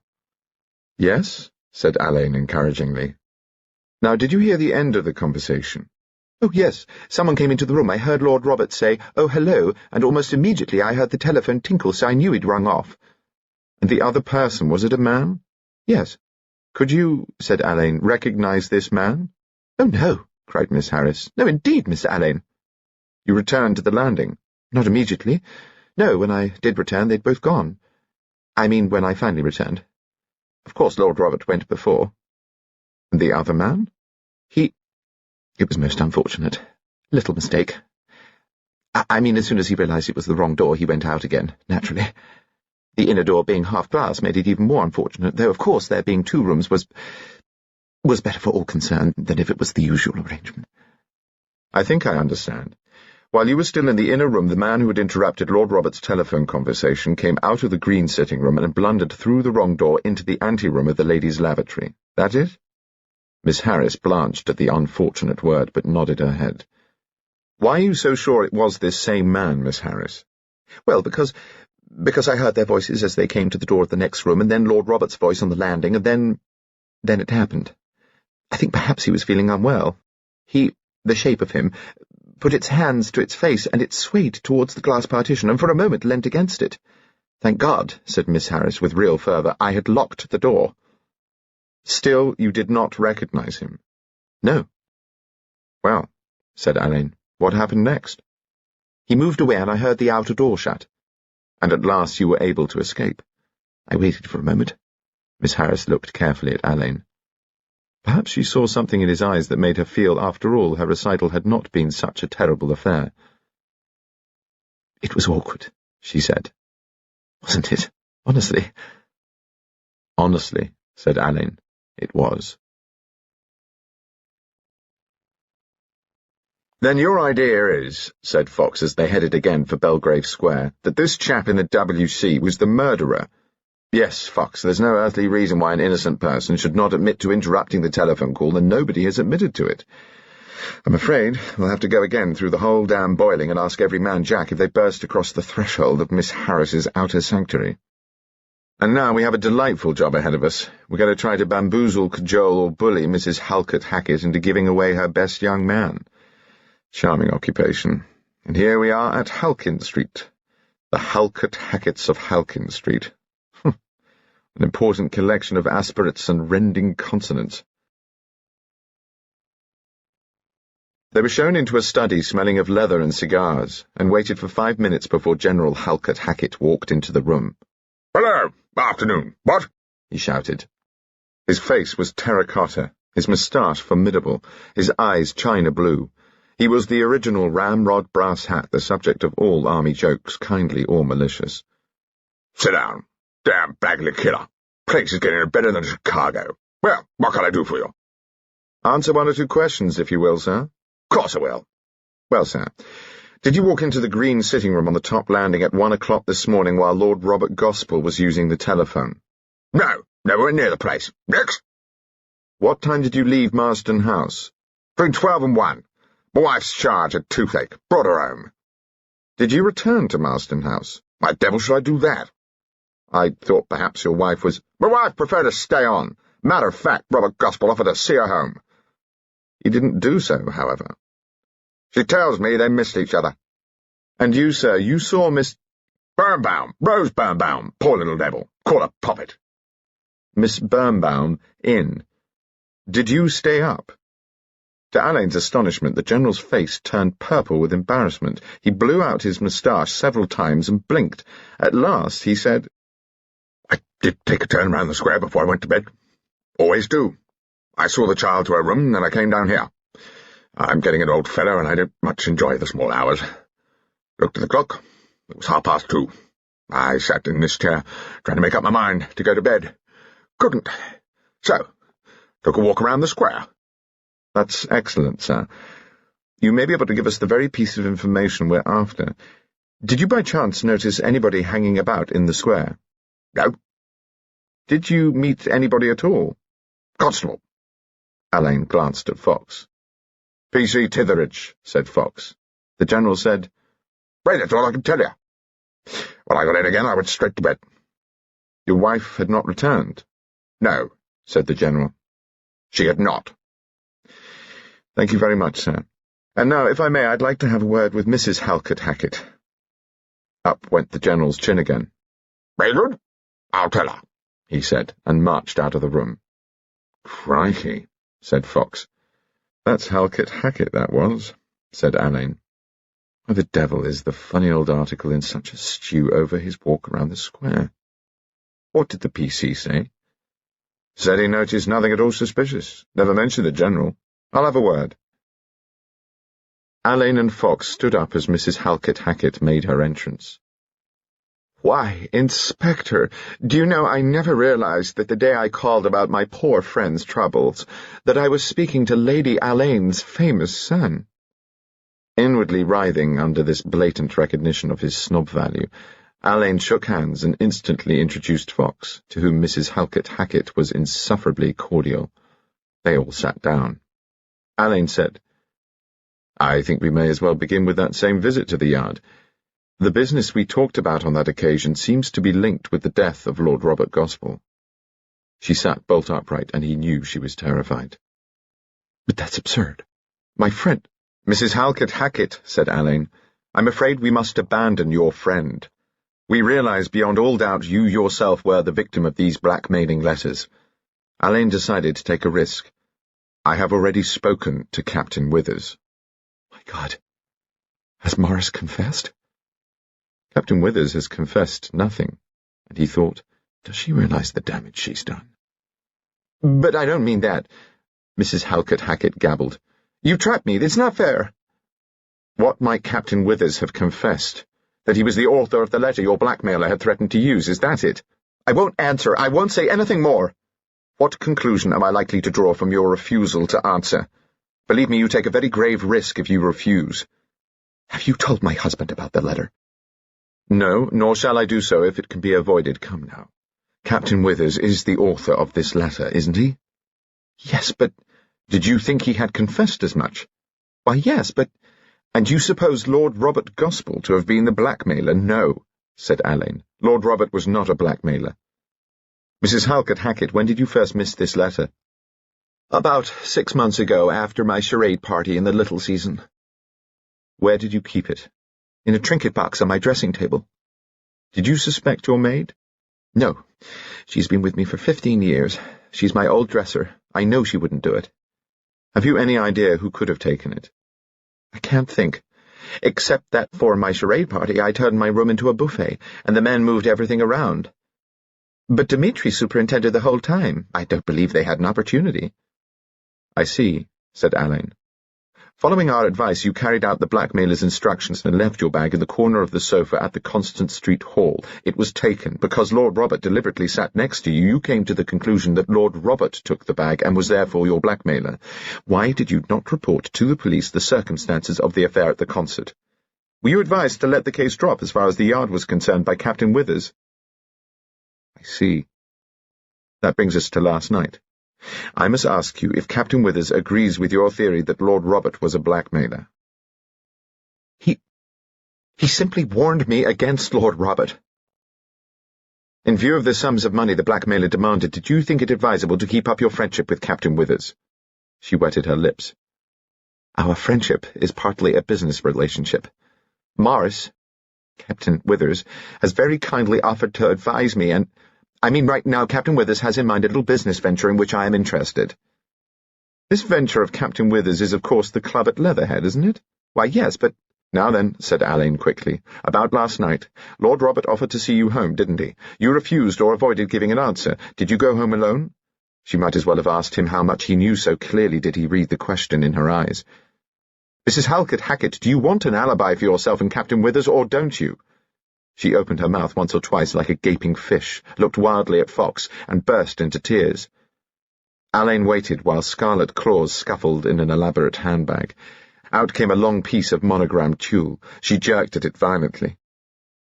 Something clattered to the floor. Alleyn darted forward and picked it up. It was a gold cigarette case with a medallion set in the lid and surrounded by brilliants. You frighten me, Mrs. Hackett said. Alleyn turned the cigarette case over in his long hands. This is a magnificent case. The medallion is an old one. Italian Renaissance. Do you know its history? No. Morris picked it up somewhere and had it put on the case. Perhaps I ought not to use it. Only last night I left it lying about. Was it in the green sitting room on the top landing? I think maybe it was. At what time? I don't know. You sat in this room some time just before 1 o'clock. Now, when you came out of that room, what did you do? I went into the cloakroom to tidy. I missed the case when I opened my bag in the cloakroom. Right. Did you happen to notice Lord Robert on the landing? He was coming upstairs, she said. When you came out of the cloakroom, did you go back for your case? No. Morris was in the other sitting-out room, waiting for me. I went in there, and then I remembered my case, and he got it for me. The telephone rang off. I don't know. Was anyone else on the landing? No. Donald Potter was in the sitting room. Will you be very kind and let me keep this case for 24 hours? I want to see if anybody else recognizes it. Very well, she said. I think that's all, said Alleyn. We'll bother you no longer, Mrs. Hackett. She rose from her chair as a plain girl walked into the room. Oh, I'm sorry, she said. I didn't know. Mrs. Hackett blundered from the room. The plain girl looked from Alleyn to Fox. I'm so sorry, she repeated. Ought I to go and see if there's anything I can do? I don't think I should. Mrs. Hackett is very much distressed over last night's tragedy, and I expect she would rather be alone. Are you Miss Birnbaum? Yes, I am. You're detectives, aren't you? That's us. My name is Alleyn, and this is Mr. Fox. Oh, how do you do? Said Miss Birnbaum. It's dreadful, isn't it? Lord Robert was very kind to me. I hope your toothache's better, said Alleyn. I didn't have toothache. I just wanted to go home. I hate coming out, added Miss Birnbaum with extraordinary vigour. That's bad luck. Why do you do it? Because, said Miss Birnbaum with devastating frankness, my mother paid Mrs. Hackett £500 to bring me out. I've never breathed a word about it before, but you look like my kind of person, and I'm absolutely fed up. I'm simply not the social kind. What would you like to do? I want to be an art student. Well, I suppose I mustn't keep you. I should like to keep you for a minute, if I may. That's all right, then, said Miss Birnbaum, and sat down. Last night the General took you home, didn't he? Yes, he was kind. Did you go to sleep? No. I tried to think of a way to write to Mother so that she would let me give it up. Did you hear the others return? I heard Mrs. Hackett come in frightfully late. She goes past my door to her room, and she's got diamante shoe buckles that make a clicking noise with every step. I had heard the clock strike 4. Did the General go back to the dance? He went out again, I think. Well, then, must have been the General I heard come along the passage at 3:15. I heard every clock chime from 1 till 6. Then I fell asleep. Do you think this will make any difference to the coming out game? Is she going to be ill? I thought so lots of times lately. She's so bloody-minded. Don't say she, and don't say bloody-minded. The one's common, and you're too young for the other. Miss Birnbaum grinned delightedly. Well, she said, it's what I think anyway. And she's not even virtuous. Do you know the Withers person? He's her boyfriend. I hate her. She's a wicked woman. She says things to me that twist me up inside, they hurt so. Yesterday she told me there was a good deal to be said for the German point of view, and asked me if I had any relations among the refugees, because she had heard quite a number of English people were taking them as maids. I hope she is a murderess. I hope you catch her. I hope they hang her by her beastly old neck until she's dead. Miss Birnbaum was trembling very slightly. Alleyn rubbed his nose and said, "Do you feel any better for that?" "Yes." "Vindictive little devil. Well, I dare say you're nearer to escape than you imagine. I'll be off now. I hope we meet again." "So do I." They shook hands in a friendly manner, and she saw them out. It was nearly 6 o'clock when Alleyn and Fox returned to Scotland Yard. Fox and Alleyn tackled the reports that had come in while they were away. They both lit pipes, and between them was established that pleasant feeling of unexpressed intimacy that comes to two people working in silence at the same job. Presently Alleyn put down the reports and looked across at his friend. "Finished?" "Yes, sir. There's the report on the silver cleaning. Young Carew got himself up as a rat and mice destruction officer and went around all the houses and palled up with the servants. All the Carados silver was cleaned this morning, including Sir Herbert's cigar case, which isn't the right shape anyway. Sir Daniel's man does his silver cleaning on Mondays and Fridays, so it was all cleaned up yesterday. Francois does Dimitri's stuff every day. Young Potter and Withers are looked after by the flat service, and only their table silver is kept polished. The Halkett-Hackett's cases are cleaned on Fridays." "How's the report from Bailey?" "Nothing in the taxi. He got Withers' prints from my cigarette case, but the green sitting room was simply a mess. He's found Withers and young Potter's prints on the pages of Taylor's medical jurisprudence, the pages that refer to asphyxiation. They will tell us that when the newspaper report came out they were interested and turned up Taylor on suffocation, and who's to call them liars? The man who went to Leatherhead had a success. Apparently Withers keeps a married couple there. He found a roulette wheel, and the middle dozen slots had been very slightly opened. I expect the idea is that Master Donald or some other satellite of Withers should back the middle dozen. Luckily for us, the married couple had had a violent row with the gallant captain and were prepared to talk. I think we've got enough to pull him in on a gambling hell charge. Thompson reports that Withers has stayed in all day. The telephone was disconnected as soon as we left. Donald Potter's clothes were returned to him by taxi. Nobody has visited. Dmitri went home after he left here. He, too, has remained indoors and has made no telephone calls. How the blazes are we going to get any of these victims to charge, Dmitri?" "You're asking me?" said Fox. "Yes. Not a hope in 100. As I see the case now, Fox, it presents one or two highlights. Most of them seem to be concentrated on cigarette cases, the murderers, and Mrs. Halkett-Hackett's. After the cigarette cases comes the lost letter written by Paddy O'Brien's friend that somebody seems to have stolen 18 years ago in Buckinghamshire. Odd, isn't it, that Miss Harris's uncle was sometime rector of Falconbridge, the village where Paddy O'Brien met with his accident.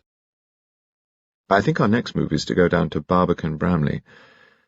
Then there's Lady Lorimer. We'll have to check Sir Daniel Davidson's account of himself. And don't forget we haven't found the cloak and hat."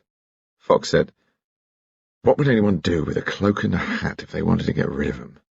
You couldn't burn them in any of these London flats. It was low tide, and they'd have had to be dropped off the bridge, which could have been a pretty risky thing to do. Do you reckon they'll try leaving them at a railway office?" "I rather fancy the parcels post myself. I've sent out the usual request." The telephone rang. Alleyn answered it. His mother's voice asked if he would dine with her. "I'd like to." "When?" 8. But we can have it earlier if you like. I'm all alone." "I'll come now, Mamma. We'll have it at 8. Alleyn went by taxi to the flat Lady Alleyn had taken in Catherine Street for the London season. "Hello, darling," she said. "Help yourself to a drink." He got his drink and wondered vaguely why he should feel so dog-tired. He was used to missing a night's sleep. It must be because it was Bunchy.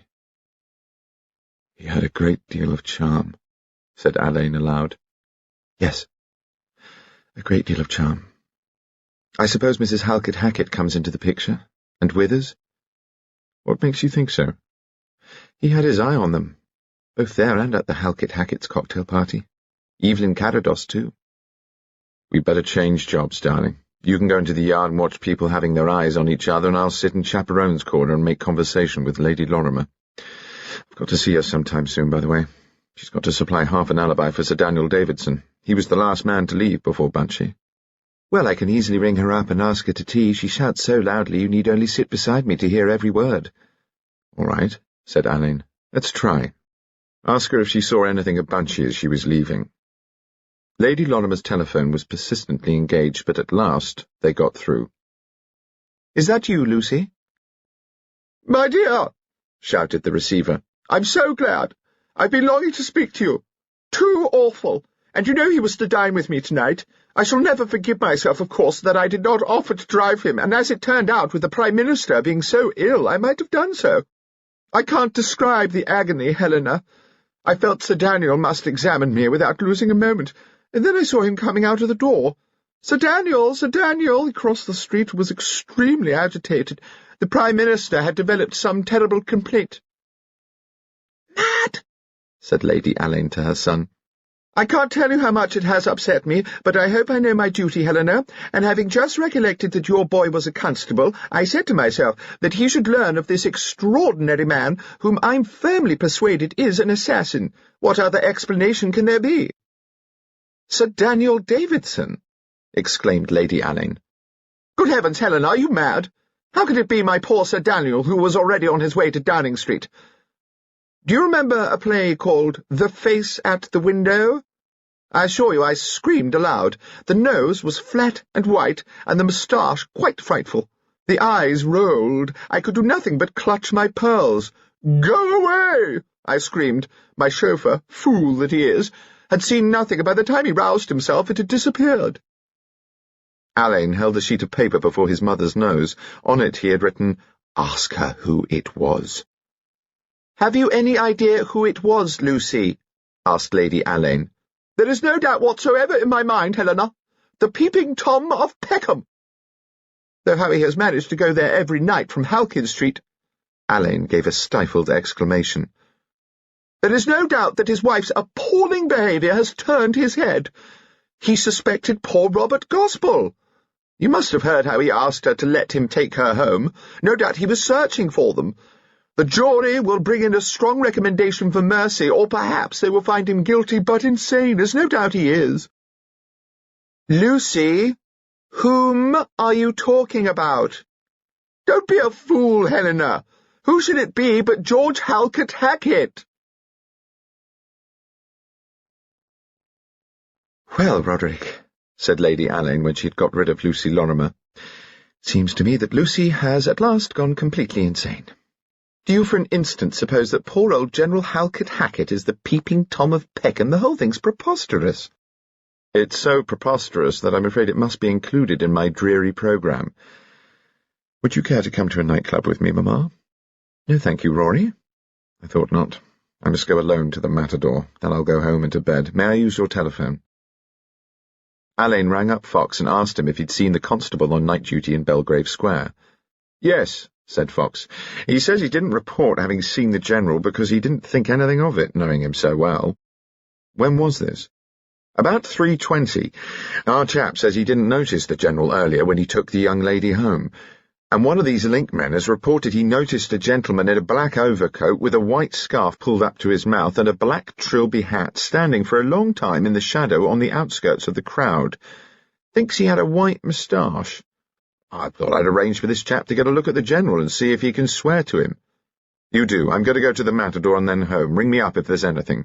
"Very good, Mr. Alleyn. Good night." "Good night, Brer Fox." The Matador commissionaire was a disillusioned giant in a plum-coloured uniform. Alleyn gave him good evening and walked into the entrance hall. He looked for the office where he found the manager, a Mr. Cuthbert. "It's nothing very momentous. I want you to tell me what time Captain Maurice Withers arrived at this club last night." "I'm afraid I have no idea at all," said Mr. Cuthbert. "That's a pity," said Alleyn. "If you can't, I'll have to ask all your guests if they saw him, and I shall have to insist on seeing the book. I'm sorry. What a bore for you." Mr. Cuthbert looked at him with the liveliest distaste. "He came in late. We had a crowd of people who came on from the Marsden House ball at about 3:30 or 3:45, and then there was a bit of a lull." A good deal later, Captain Withers signed in. Mrs. Halkett Hackett arrived with him, didn't she? I don't know the name of his partner. A tall, big, blonde woman of about 40 to 45 with an American accent. Perhaps you wouldn't mind calling— All right, then, all right, she did. Was it as late as 4:30 when they arrived? As a matter of fact, it was 4:15. There'd been such a long gap with nobody coming in that I did happen to notice the time. That's perfectly splendid. Now, if you'll sign a statement to this effect, I don't think I need bother you any more. Delighted, I'm sure, said Mr. Cuthbert unhappily. I'll sign. Mr. Cuthbert cordially invited Alleyn to accompany him into the dance-room. The sound of the band swelled into a rhythmic, all-pervading rumpus. Alleyn stood just inside the entrance, trying to accustom his eyes to the scene, while Mr. Cuthbert prattled innocently of the blameless charm of his club. Alleyn was about to turn away when he knew abruptly that someone was watching him. He turned to the left, and there, at a corner table, sat Bridget O'Brien and Donald Potter. Bridget made a quick gesture, inviting him to join them. He said, "I see some friends. Do you mind if I speak to them for a moment?" Mr. Cuthbert melted away on a wave of tactfulness. Alleyn walked over to the table and bowed. "Good evening." "We want to speak to you," said Bridget. "What is it?" asked Alleyn. "It's Bridgie's idea," said Donald. "I can't stand it any longer."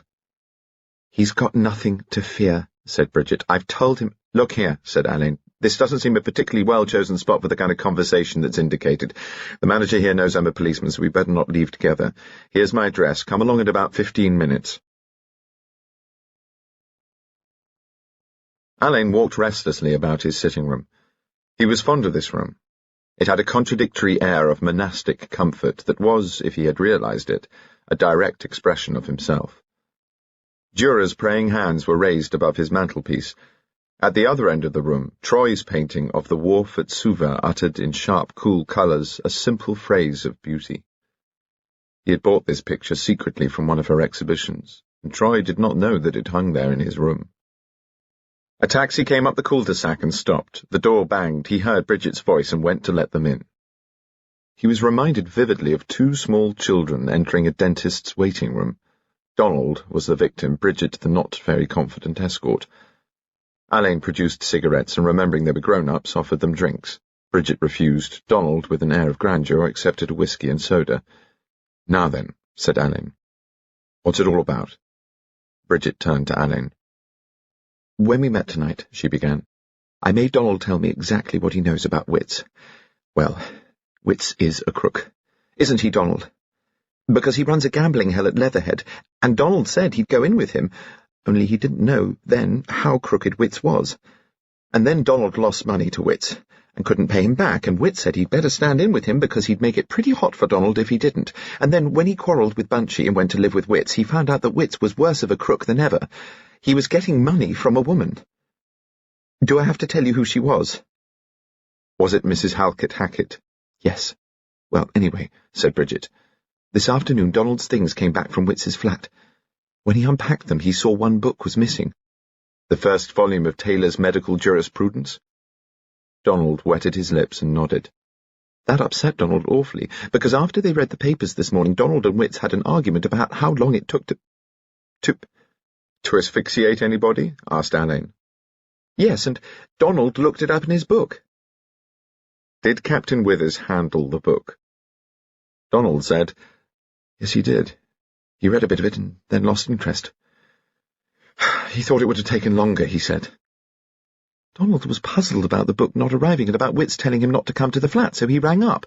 When Wits heard Donald's voice, he simply cut him off without another word, didn't he, darling?" "Yes," said Donald. "I rang again and he didn't answer. Well, Donald got so rattled that he felt he had to see him. Now you go on, Donald."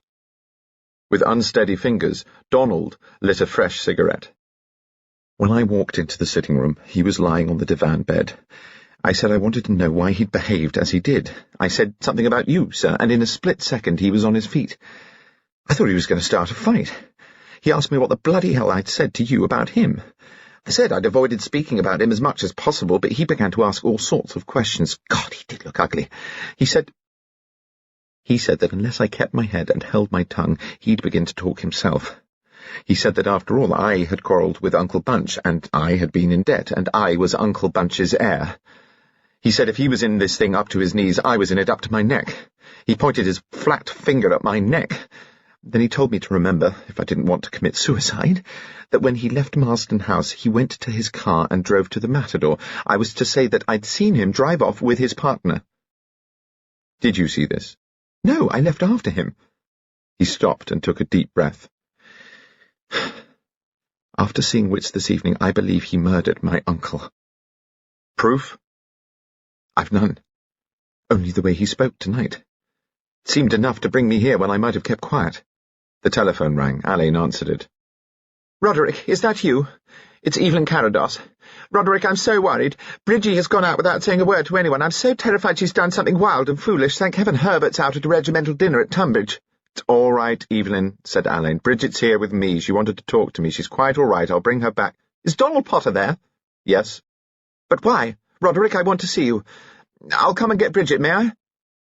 Yes, do, said Alleyn, and gave her his address.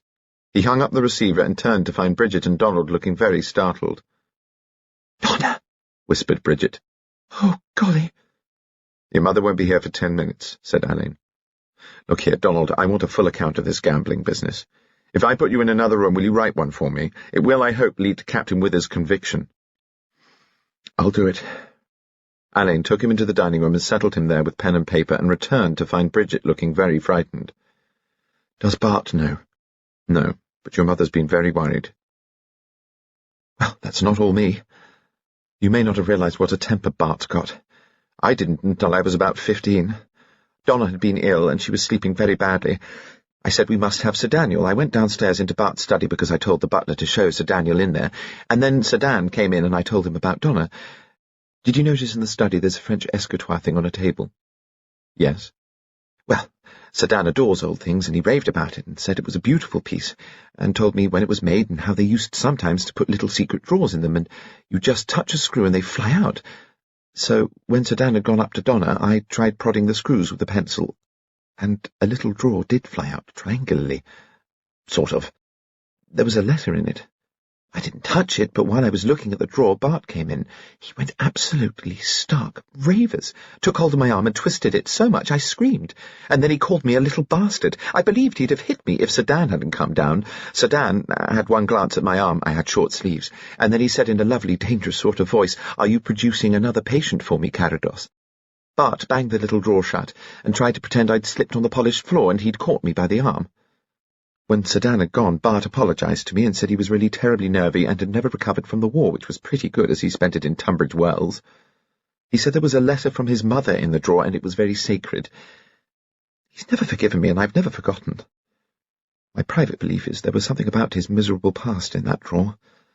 It's a queer story, isn't it? She said. Very queer indeed, said Alleyn. Have you ever told anyone else about it? No, only Donald. Tell me, said Alleyn. Do you think anyone else knows the secret of that French writing case? I shouldn't think so. Has Sir Daniel ever been alone in that room? I don't think he's been in the study before or since, and he was never alone there that day. Has Dmitri, the catering man, ever been alone in that room? He interviewed Donna there about a month before our ball dance. I went down first, and he was alone in the room. Can you remember the date? It was on the 10th of May. We were going to Newmarket, and Dmitri came early in the morning because of that. See here, said Alleyn. I want you to forget about all of this. Don't speak of it to anyone, not even to Donald. I want you to promise. All right, I promise. The front doorbell rang. Here's your mother, said Alleyn. When Evelyn Carados walked into the sitting room, Alleyn was not prepared for her haunted eyes and the drawn nervousness of her mouth. Come and sit down, Evelyn, he said. There's nothing to worry about. I would have brought your daughter home, but she had some interesting news, and I thought you would trust her with me for half an hour. Yes, Roderick, of course. Where's Donald? I thought he was here. He's in the next room. Shall we send Bridget to join him for a minute or two? Please. Don't interrupt him, said Alleyn as Bridget went out. All right. The door closed behind her. Now then, Alleyn said.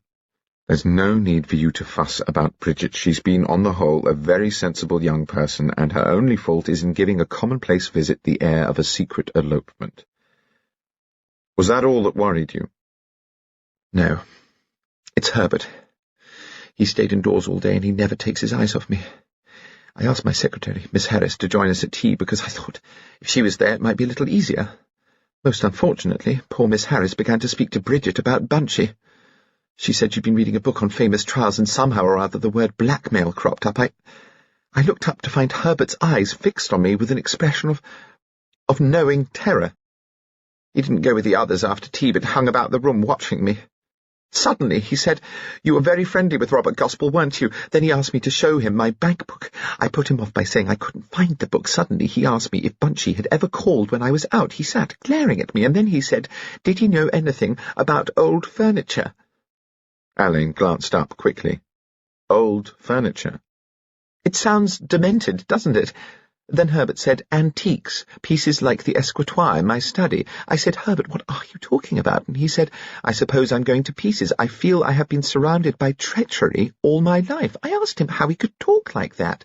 I began to say that Bridget was always loyal when he burst out laughing. Your daughter, he said, loyal? How far do you suppose her loyalty would take her? Would you care to put it to the test? When did you marry him, Evelyn? When? 2 years after Paddy died. He had wanted me to marry him before. He'd always been rather attached to me. I suppose you wonder why I married him, don't you? Perhaps you felt that you needed security. It was exactly that. But it wasn't fair. He's a mass of repressions, and queer, twisted thoughts. Do you know, I think he is still intensely jealous of Paddy's memory. Did you see much of him before Paddy died? Yes. I'm afraid, poor Herbert, that he rather saw himself as the faithful, chivalrous friend who continued to adore me quite honourably after I was married. In a way, he was our greatest friend. Why, in a way, I owe it to Herbert that I was in time to see Paddy before he died. How did that come about? It was Herbert who drove me down to the vicarage at Falconbridge on the day Paddy died. The inquest on Lord Robert Gospell was held at 11 o'clock the next morning. The coroner was a cross-grained man with the poorest possible opinion of society with a small s and a perfectly venomous hatred of society with a large one. He addressed the jury in words that left them in no possible doubt as to the verdict they should return, and when they had duly returned it, ordered an adjournment. The whole proceedings had lasted 20 minutes. "Swish," said Fox when he met Alleyn in the street outside. "That's old slapbang, here we are again. Can't beat him for speed, can you, sir?" "Mercifully you can't. Fox, we're off to Barbican-Bramley. I borrowed my mother's car, and I've a hell of a lot to tell you, and I rather think the spell is wound up." "Sir?" "You're quite right, Fox. Never quote, and if you do, certainly not from Macbeth." Lady Alleyn's car was parked in a side street. Fox and Alleyn got into it and headed for the Uxbridge Road.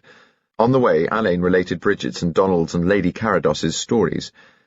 When he had finished, Fox grunted, and they were both silent for 10 minutes. "Do you think the cloak and hat may still be hidden away in the guilty party's house, sir?" "No, I think he got rid of them yesterday before we had covered the first phase of investigation." "By post? Where would he send them?" ruminated Fox. "Put yourself in his place. What address would you put on an incriminating parcel?" "Care of Private Who Flung Dung, 42nd Battalion, Chop Suey, Mahjong, Manchuria, to wait till called for," suggested Fox irritably. "Something very like that, Brer Fox." They found the Reverend Mr. Walter Harris's house without any difficulty. The grounds in which it stood were 1/8 of an acre of charming cottage garden, and the Reverend and Mrs. Walter Harris were very old indeed. Upon Mrs. Harris's hair, rather than her head, was a wide garden hat. Her husband wore an ancient Panama with a faded green ribbon. Alleyn said, "I'm so sorry to bother you. We are police officers investigating a case and are anxious to trace a letter which we believe to have been lost in Falconbridge between 17 and 18 years ago. There was a motor accident on the bridge. The driver, Captain O'Brien, was severely injured and was taken into the rectory. Dear me, yes. Can you remember anything about a letter that was lost on the occasion of Captain O'Brien's accident? To be sure I do, said Mrs. Harris. I sent it after him. It was after they had taken him away that we found it under the couch in the study. Why, I said, why, it must have dropped out of that poor fellow's coat. And I said to little Violet, pop on your bicycle and take it to the hospital as quickly as you can, dear, because they may be looking for it. So little Violet— Who was little Violet? Our niece. She was spending her holidays with us. She's grown up now and has a delightful post in London with the Lady Carados. Thank you, said Alleyn. Please go on. But there was not much more to tell. Apparently Violet Harris had bicycled off with Paddy O'Brien's letter, and had returned to say she had given it to the gentleman who had brought the lady in the motor car. The gentleman had been sitting in the motor car outside the hospital. "Well," ejaculated Fox. "Well," as Alleyn drove away down Oak Apple Lane. "Before this evening, Fox, I want to make certainties of our suspicions. And when we get back, we'll have to arrange for these people to come round to the yard. We'll want Miss Harris, Bridget O'Brien, her mother, Carados himself, Davidson, Withers, Dmitri, and Mrs. Halkett Hackett." "When shall we get them to come, sir?" "It'll be 4 o'clock by the time we're back to the yard. I think we'll make it 9 o'clock. It's going to be devilish tricky." At the yard they found reports from the officers who were out on the job. Dimitri's men reported that Francois had gone to the local stationer's and bought a copy of this morning's Times. The stationer had told the yardman that Dmitri, as a rule, took the Daily Express. "Beat up a Times, Brer Fox." Alleyn brought his file up to date, and then he rang up Lady Carados. Fox returned with the Times, which he laid on Alleyn's desk. He pointed a stubby finger at the personal column. "What about the third from the top?" he said. Alleyn read it aloud. "Childie darling, living in exile, longing, only want daughter. Daddy." "We better ask Father Times about Daddy." "I'll do that," said Fox, "and I'll get going on these people for tonight.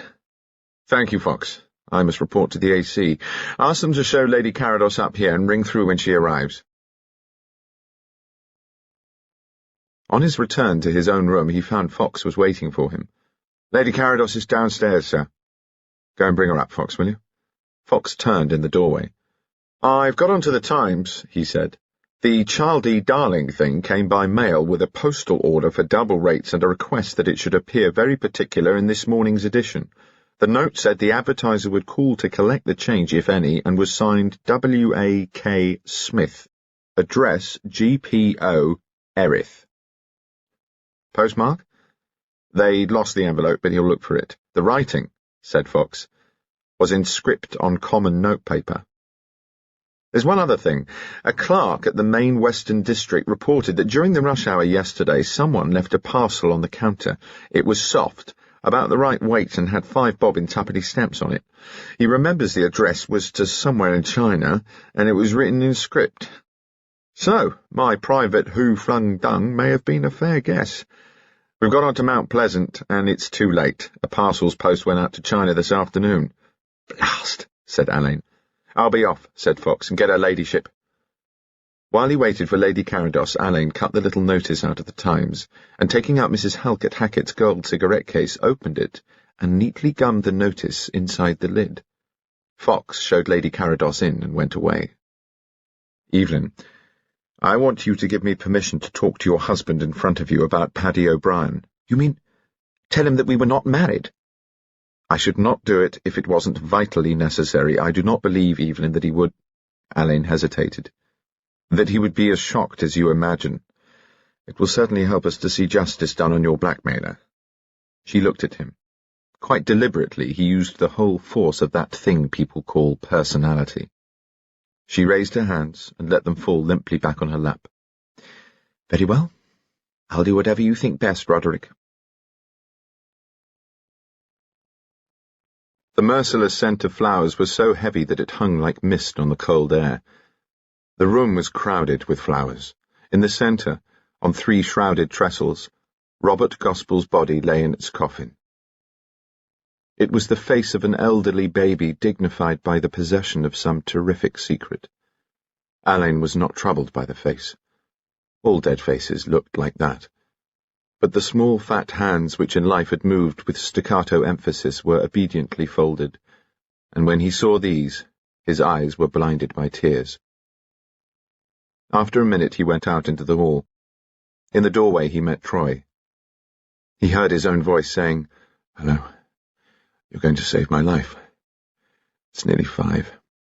Had 6 hours sleep in the last 58 hours. That's nothing for us hardy coppers, but for some reason I'm feeling sorry for myself. Would you take tea or a drink, or possibly both of me? For God's sake, say that you will."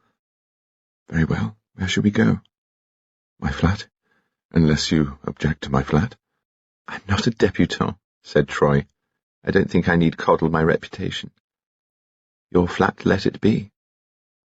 On the way, Alleyn was so filled with astonishment at finding himself agreeably alone with Troy that he fell into a trance from which he only awoke when he pulled the car up outside his own flat. When they were indoors, he was delighted to hear her say, "This is peaceful," and to see her pull off her cap and sit on a low stool before the fireplace. "Shall we have a fire?" asked Alleyn. "Do say yes, it's not a warm day, really." "Yes, let's," agreed Troy. "Will you light it while I see about tea?" He went out of the room to give Vasily a series of rather confused orders, and when he returned, there was Troy, before the fire, bare-headed, strangely familiar. "It's a nice room, this." He put a box of cigarettes on the floor beside her and took out his pipe. Troy turned and saw her own picture of Suva at the far end of the room. "Oh, yes," said Alleyn. "There's that. How did you get hold of it?" "I got someone to buy it for me. Do you remember how I found you that day painting and cursing? It was just as the ship moved out of Suva. Those sulky hills and that ominous sky were behind you." "We had a row, didn't we?" "We did. In fact," said Alleyn, "there is scarcely an occasion on which we have met when we have not had a row. Why is that, do you suppose?" "I've always been on the defensive." "Have you? For a long time I thought you merely disliked me." "No. You got under my guard." "If it hadn't been for that damned case, things might have gone better," said Alleyn. "You don't happen to love me. Why the devil should you?" "You don't happen to understand," said Troy shortly. "And why the devil should you? I tell you what, I've always been frightened of the whole business. Love and so on." "The physical side?" "Much more than that, the whole business. The breaking down of all one's reserves." Troy looked at him with a shy determination that made his heart turn over. Vasily came in with tea. He had, Alleyn saw at a glance, excitedly rushed out to his favourite delicatessen shop round the corner and purchased caviar. His face was wreathed in smiles of embarrassing significance. "Caviar?" said Troy. "Oh, how glad I am! A heavenly tea." Vasily broke into a loud laugh, excused, and bowed himself out. "You've transported the old fool," said Alleyn. "What is he?" "A Russian carryover from a former case of mine." When they had finished, Troy said, "I must go." "Not yet. I shall commit a heinous impropriety and tell you I may make an arrest this evening." "You know who killed Bunchy?" "We believe we do. If tonight's show goes the right way, we shall be in a position to make the arrest." He looked into her face. "Ah," he said, "my job again. Why does it revolt you so much?" Troy said, "It's nothing reasonable. It's simply that I've got an absolute horror of capital punishment." With a nervous movement she touched his head. "It's not you. And yet I mind so much that it is you." Alleyn pulled her hand down against his lips. Everything he had ever felt, every frisson, had been but preparation for this moment when her hand melted against his lips. Presently he found himself leaning over her. He still held her hand like a talisman. He took her face between his hands and kissed her hard on the mouth. He felt her come to life beneath his lips. Then he let her go. "And don't think I shall ask you to forgive me," he said. "You've no right to let this go by. You're too damn particular by half, my girl. I'm your man, and you know it. They stared at each other. That's the stuff to give the troops, Alleyn added. The arrogant male. The arrogant turkey-cock, Troy said shakily. Let me go away now. I want to think. I promise you I did not believe I loved you. It seemed to me that I couldn't love you when I resented so much that you made some sort of demand whenever we met. I'm just plain frightened, and that's a fact. You shall go. I'll get a taxi. He ran out and got a taxi. When he returned, she was standing in front of the fire, looking rather small and lost. I've been very weak, said Troy. When I said I'd come, I thought I would keep it all very peaceful and impersonal. You look so worn and troubled, and it was so easy just to do this. And now see what's happened. The skies have opened and the stars have fallen. I feel as if I'd run the world in the last hour. And now you must leave me. Alleyn glanced at the 2 chairs under the central lamp, and then at the Assistant Commissioner sitting motionless in the green-shaded light from his desk. Alleyn himself stood before the mantelpiece. "Stage set," said the quiet voice beyond the green lamp. "And now the curtain rises." There was a brief silence, and then the door opened. "Sir Herbert and Lady Carados, sir." Alleyn moved forward, greeted them formally, and then introduced them to the Assistant Commissioner. Carados's manner was a remarkable mixture of the condescension of a viceroy and the fortitude of an early Christian martyr. They sat, the 2 heads turned in unison to Alleyn. Alleyn said, "Most of what I have to say is addressed to you, Sir Herbert. We have reason to believe that the murder of Lord Robert Gospell is the outcome of blackmail. The connection between this crime and blackmail leads us to one of 2 conclusions. Either Lord Robert was a blackmailer and was killed by one of his victims, or possibly someone wishing to protect his victim." "What makes you say that?" asked Carados hoarsely. "Just a minute, sir, if you don't mind. I want you now to go back with me to a day nearly 18 years ago when you motored Lady Carados to a village called Falconbridge in Buckinghamshire. It was the day on which Captain Paddy O'Brien met with his accident." Alleyn saw the sweat around Carados's eyes shine in the lamplight. "You remember that Captain O'Brien was taken first to the vicarage and from there in an ambulance to the hospital where he died a few hours later?" "Yes." "You remember that, after he died, your wife, as she is now, was very distressed because she believed that a certain letter which Captain O'Brien carried had been lost?" "I have no recollection of this." "Lady Carados, did you ask Sir Herbert if he had inquired everywhere for this missing letter?" "Yes." "I think I remember something." "Did you succeed in finding the letter?" "I don't think so." "Do you remember sitting in your car outside the hospital while Lady Carados was with Captain O'Brien?" Carados did not speak. "Lady Carados," said Alleyn, "did you leave Sir Herbert in the car when you went into the hospital?" "Yes." "Yes, now, Sir Herbert, while you waited there, do you remember a schoolgirl of 15 or so coming up on her bicycle?" "How the devil can I remember a schoolgirl on a bicycle 18 years ago?" "Only because she gave you the letter that we have been discussing." Evelyn Carados uttered a stifled cry. "Sir Herbert, did you take that letter from the schoolgirl on the bicycle?" "I have no recollection of it," he said. Alleyn nodded to Fox, who went out and ushered in Miss Harris. "Good evening, Miss Harris," said Alleyn. "Good evening, Mr. Alleyn. Good evening, Lady Carados. Good evening, Sir Herbert. Good evening," concluded Miss Harris with a collected glance at the Assistant Commissioner. "Miss Harris," said Alleyn, "do you remember staying with your uncle, Mr. Walter Harris, when you were 15? "Yes, Mr. Alleyn, certainly," said Miss Harris. Carados uttered some sort of oath. "At that time," said Alleyn, "there was a fatal motor accident."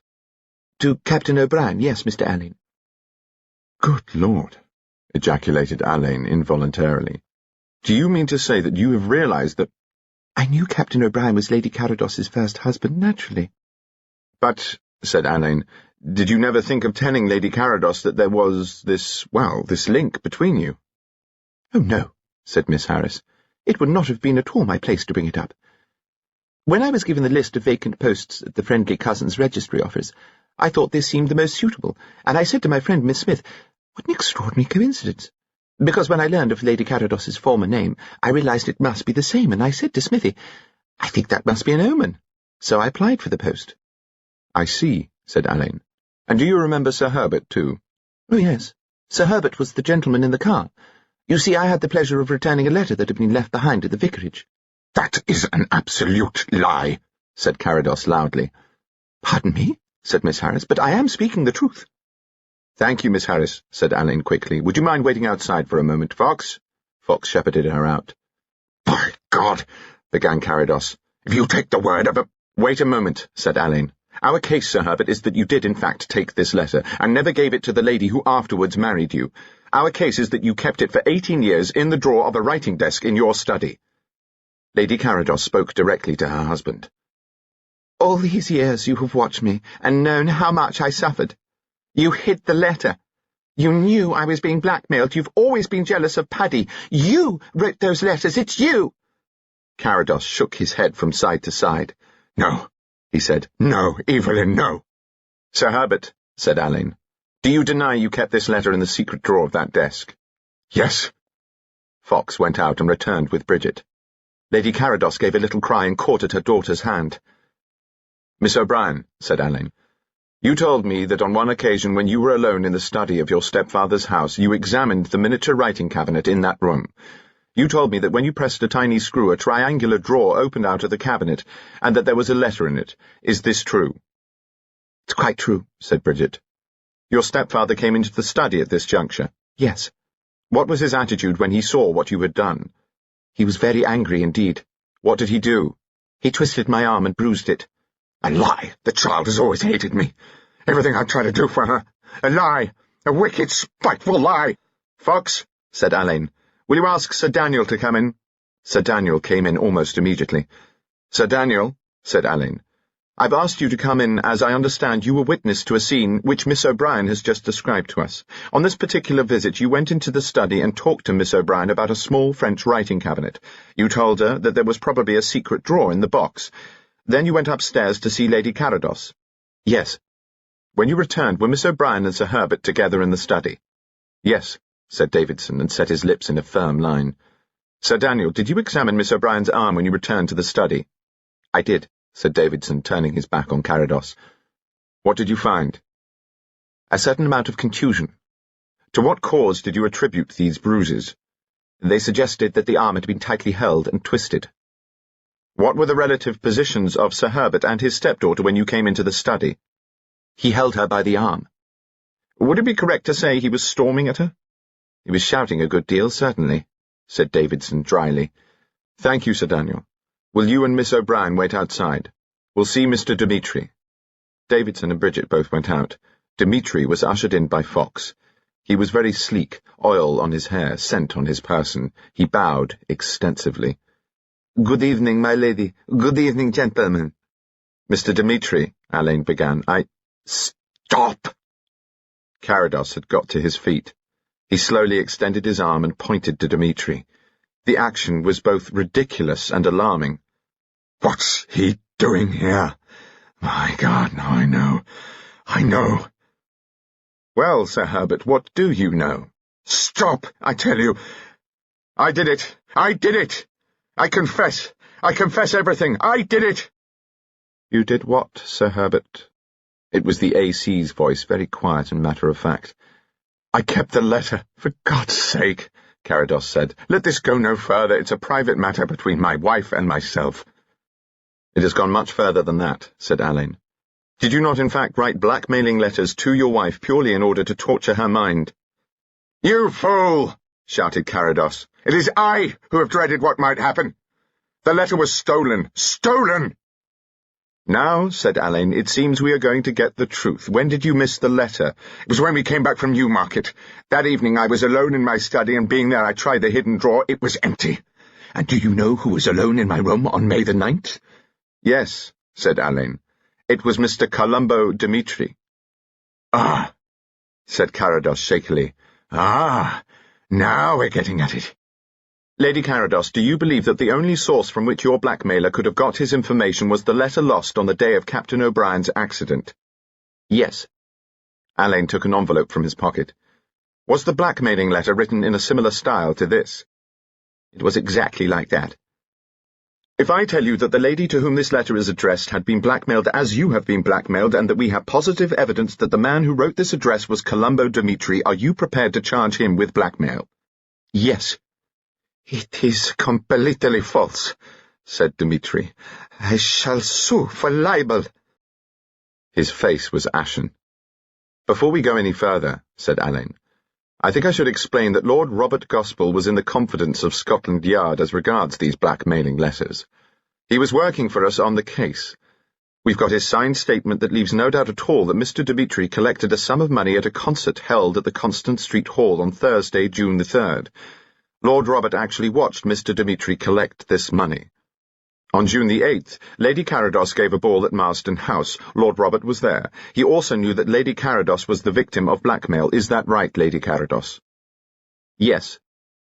Now, said Alleyn, Lord Robert rang me up at 1 o'clock and told me he now had enough evidence. The conversation was interrupted by someone who must have overheard at least one very significant phrase.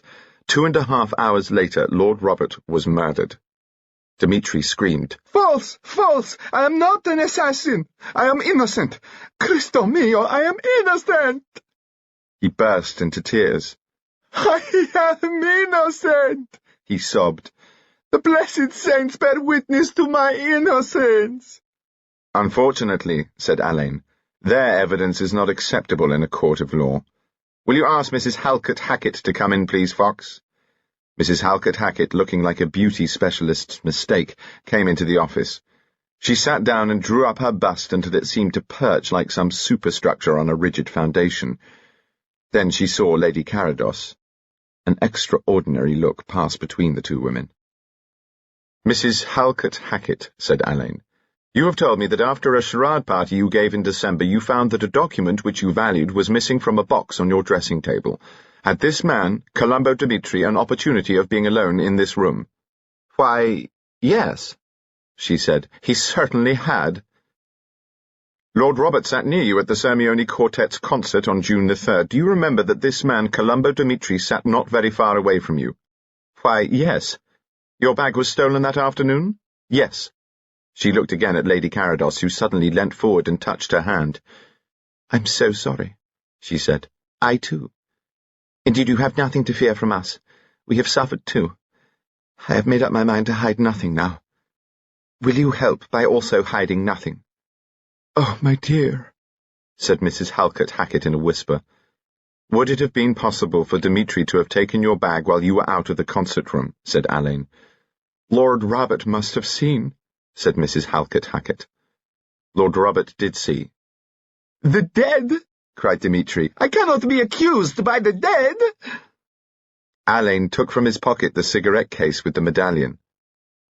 This is yours, isn't it? He asked Mrs. Halkett Hackett. Yes, I've told you so.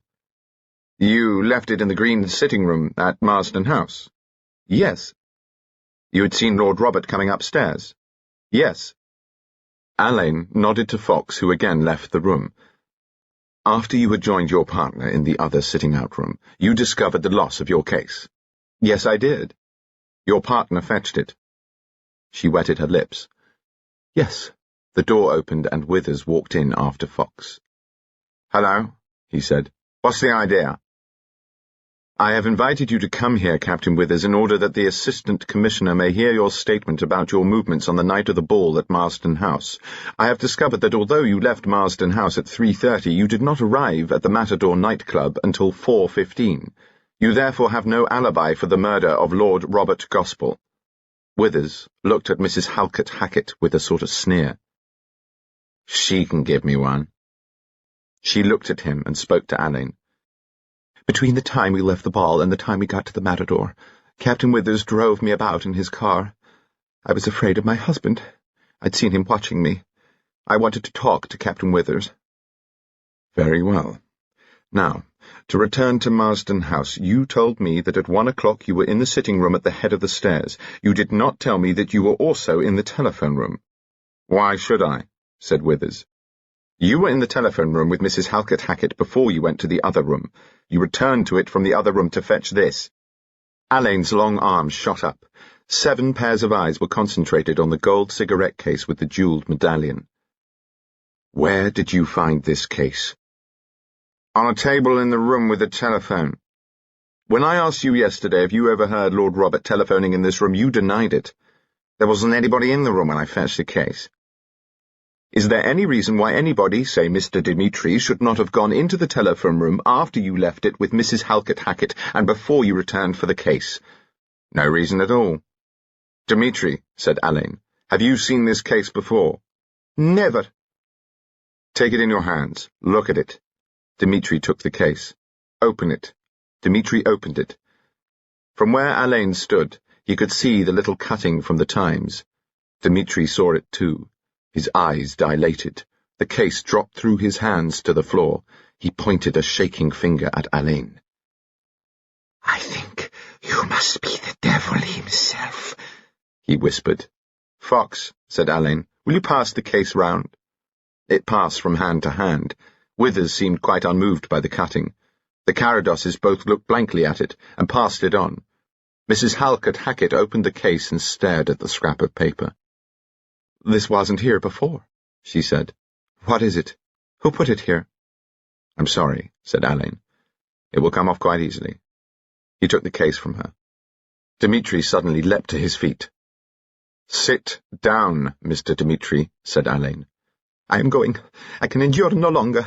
I am an innocent man, a man of standing with a clientele of great excellence. I will see a lawyer. My God, let me pass." He plunged forward. Alleyn caught him by one arm, Fox by the other. He struggled violently. The AC pressed a bell and 2 plainclothes men walked into the room. Dmitri was taken over by the 2 officers. "Now then," they said, "now then." "Lady Carados," said Alleyn, "will you formally charge this man?" "I do charge him." "In a moment," said Alleyn to Dmitri, "you will be taken to the charge room. But before we talk about the exact nature of the charge," he looked through the door. "Sir Daniel, may I trouble you again for a moment?" Davidson, looking very startled, came through. "Good God, Alleyn," he said, staring at Dmitri. "What's this?" Alleyn said, "You see this cigarette case?" Davidson took it. "My dear fellow," he said, "that's the abortion I told you about. It's part of the collection at Marsden House, you remember?" He moved to the light, and after another startled glance at Dmitri, who stared at him like a lost soul, Davidson put up his glasses and examined the case. "You know, I believe it is Benvenuto." Yes, I dare say. Will you tell us where you saw it?" "Among a collection of objets d'art on a pie-crust table in an upstairs room at Marsden House." "At what time, Sir Daniel?" "At about 11:30 or so, perhaps earlier." "Would you swear that you noticed it no later than 11:30, insisted Alleyn. "But of course I would." He held the cigarette case up in his beautifully shaped hand. "I swear I saw this case on the table in the green sitting room not later than 11:30. That do?" And then, surprisingly clear and firm, Mrs. Halkett Hackett's voice. "But that can't be true." Alleyn said, "Will you open the case?" Davidson, who was gazing in amazement at Mrs. Halkett Hackett, opened the cigarette case and saw the notice. "Will you read that press cutting?" said Alleyn. "Aloud, please." The expressive voice read the absurd message.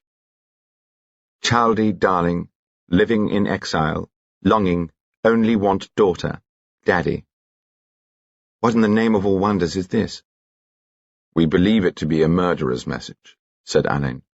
"We think this man, Dmitri, can translate it." Davidson shut the case with a snap. Something had gone wrong with his hands. They shook so violently that the diamonds on the gold case seemed to have a separate flashing life of their own. "So Dmitri is a murderer," he said. "Look out!" said Alleyn loudly. Dmitri flung himself forward, and his hands were at Davidson's throat before his guards had regained their hold on him. In a moment the room was full of struggling men. "That's better," said Alleyn's voice. "Now then, hands together." A sharp click, a cry from Dmitri, and then the figures resolved themselves into a sort of tableau. Dmitri handcuffed and held by 3 men against the desk. Davidson, in the centre of the room, with Alleyn, Fox, and a plainclothesman grasping his arms behind his back. The assistant commissioner between the 2 groups, like a distinguished sort of referee. "Murderer!" screamed Dmitri. "I confess! I confess! I have worked for him for 7 years, and now he will let me go to the gallows for the crime he himself committed. I will tell you everything. Everything." "Speak up, Rory," said the AC. "Daniel Davidson," said Alleyn, "I arrest you for the murder of Lord Robert Gospell." "I thought," said Alleyn, "that you would like to know at once, Mildred." Lady Mildred Potter shook her head. "Are you sure you are not mistaken?" "Quite sure." Davidson saw the open drawer and the letter in Carados's writing cabinet. Davidson came in on the scene between Carados and Bridget. He told Dmitri about the secret drawer and instructed Dmitri to steal the letter. Dmitri collected the handbags of the blackmailed ladies. He wrote the letters. Sometimes he got the ideas. Mrs. Halkett Hackett's trinket box was one of Dmitri's brightest ideas, I imagine. I'm lost in it, Roderick. Troy, darling, do you understand?" "I think I'm beginning to," said Troy. "There were 3 things that I could not fit into the pattern," said Alleyn. "Davidson told me he saw a certain cigarette case in the green sitting room at about 11:30.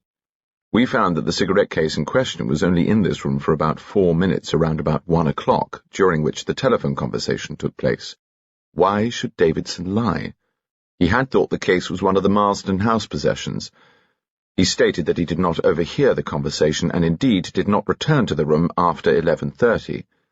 But Bunchy said to me he might as well mix his damn brews with poison. Davidson must have overheard that sentence. Bunchy was talking about Dmitri, of course, but I believe Davidson thought he was talking about him. As for the figure Miss Harris saw beyond the glass panel, undoubtedly it was Davidson's.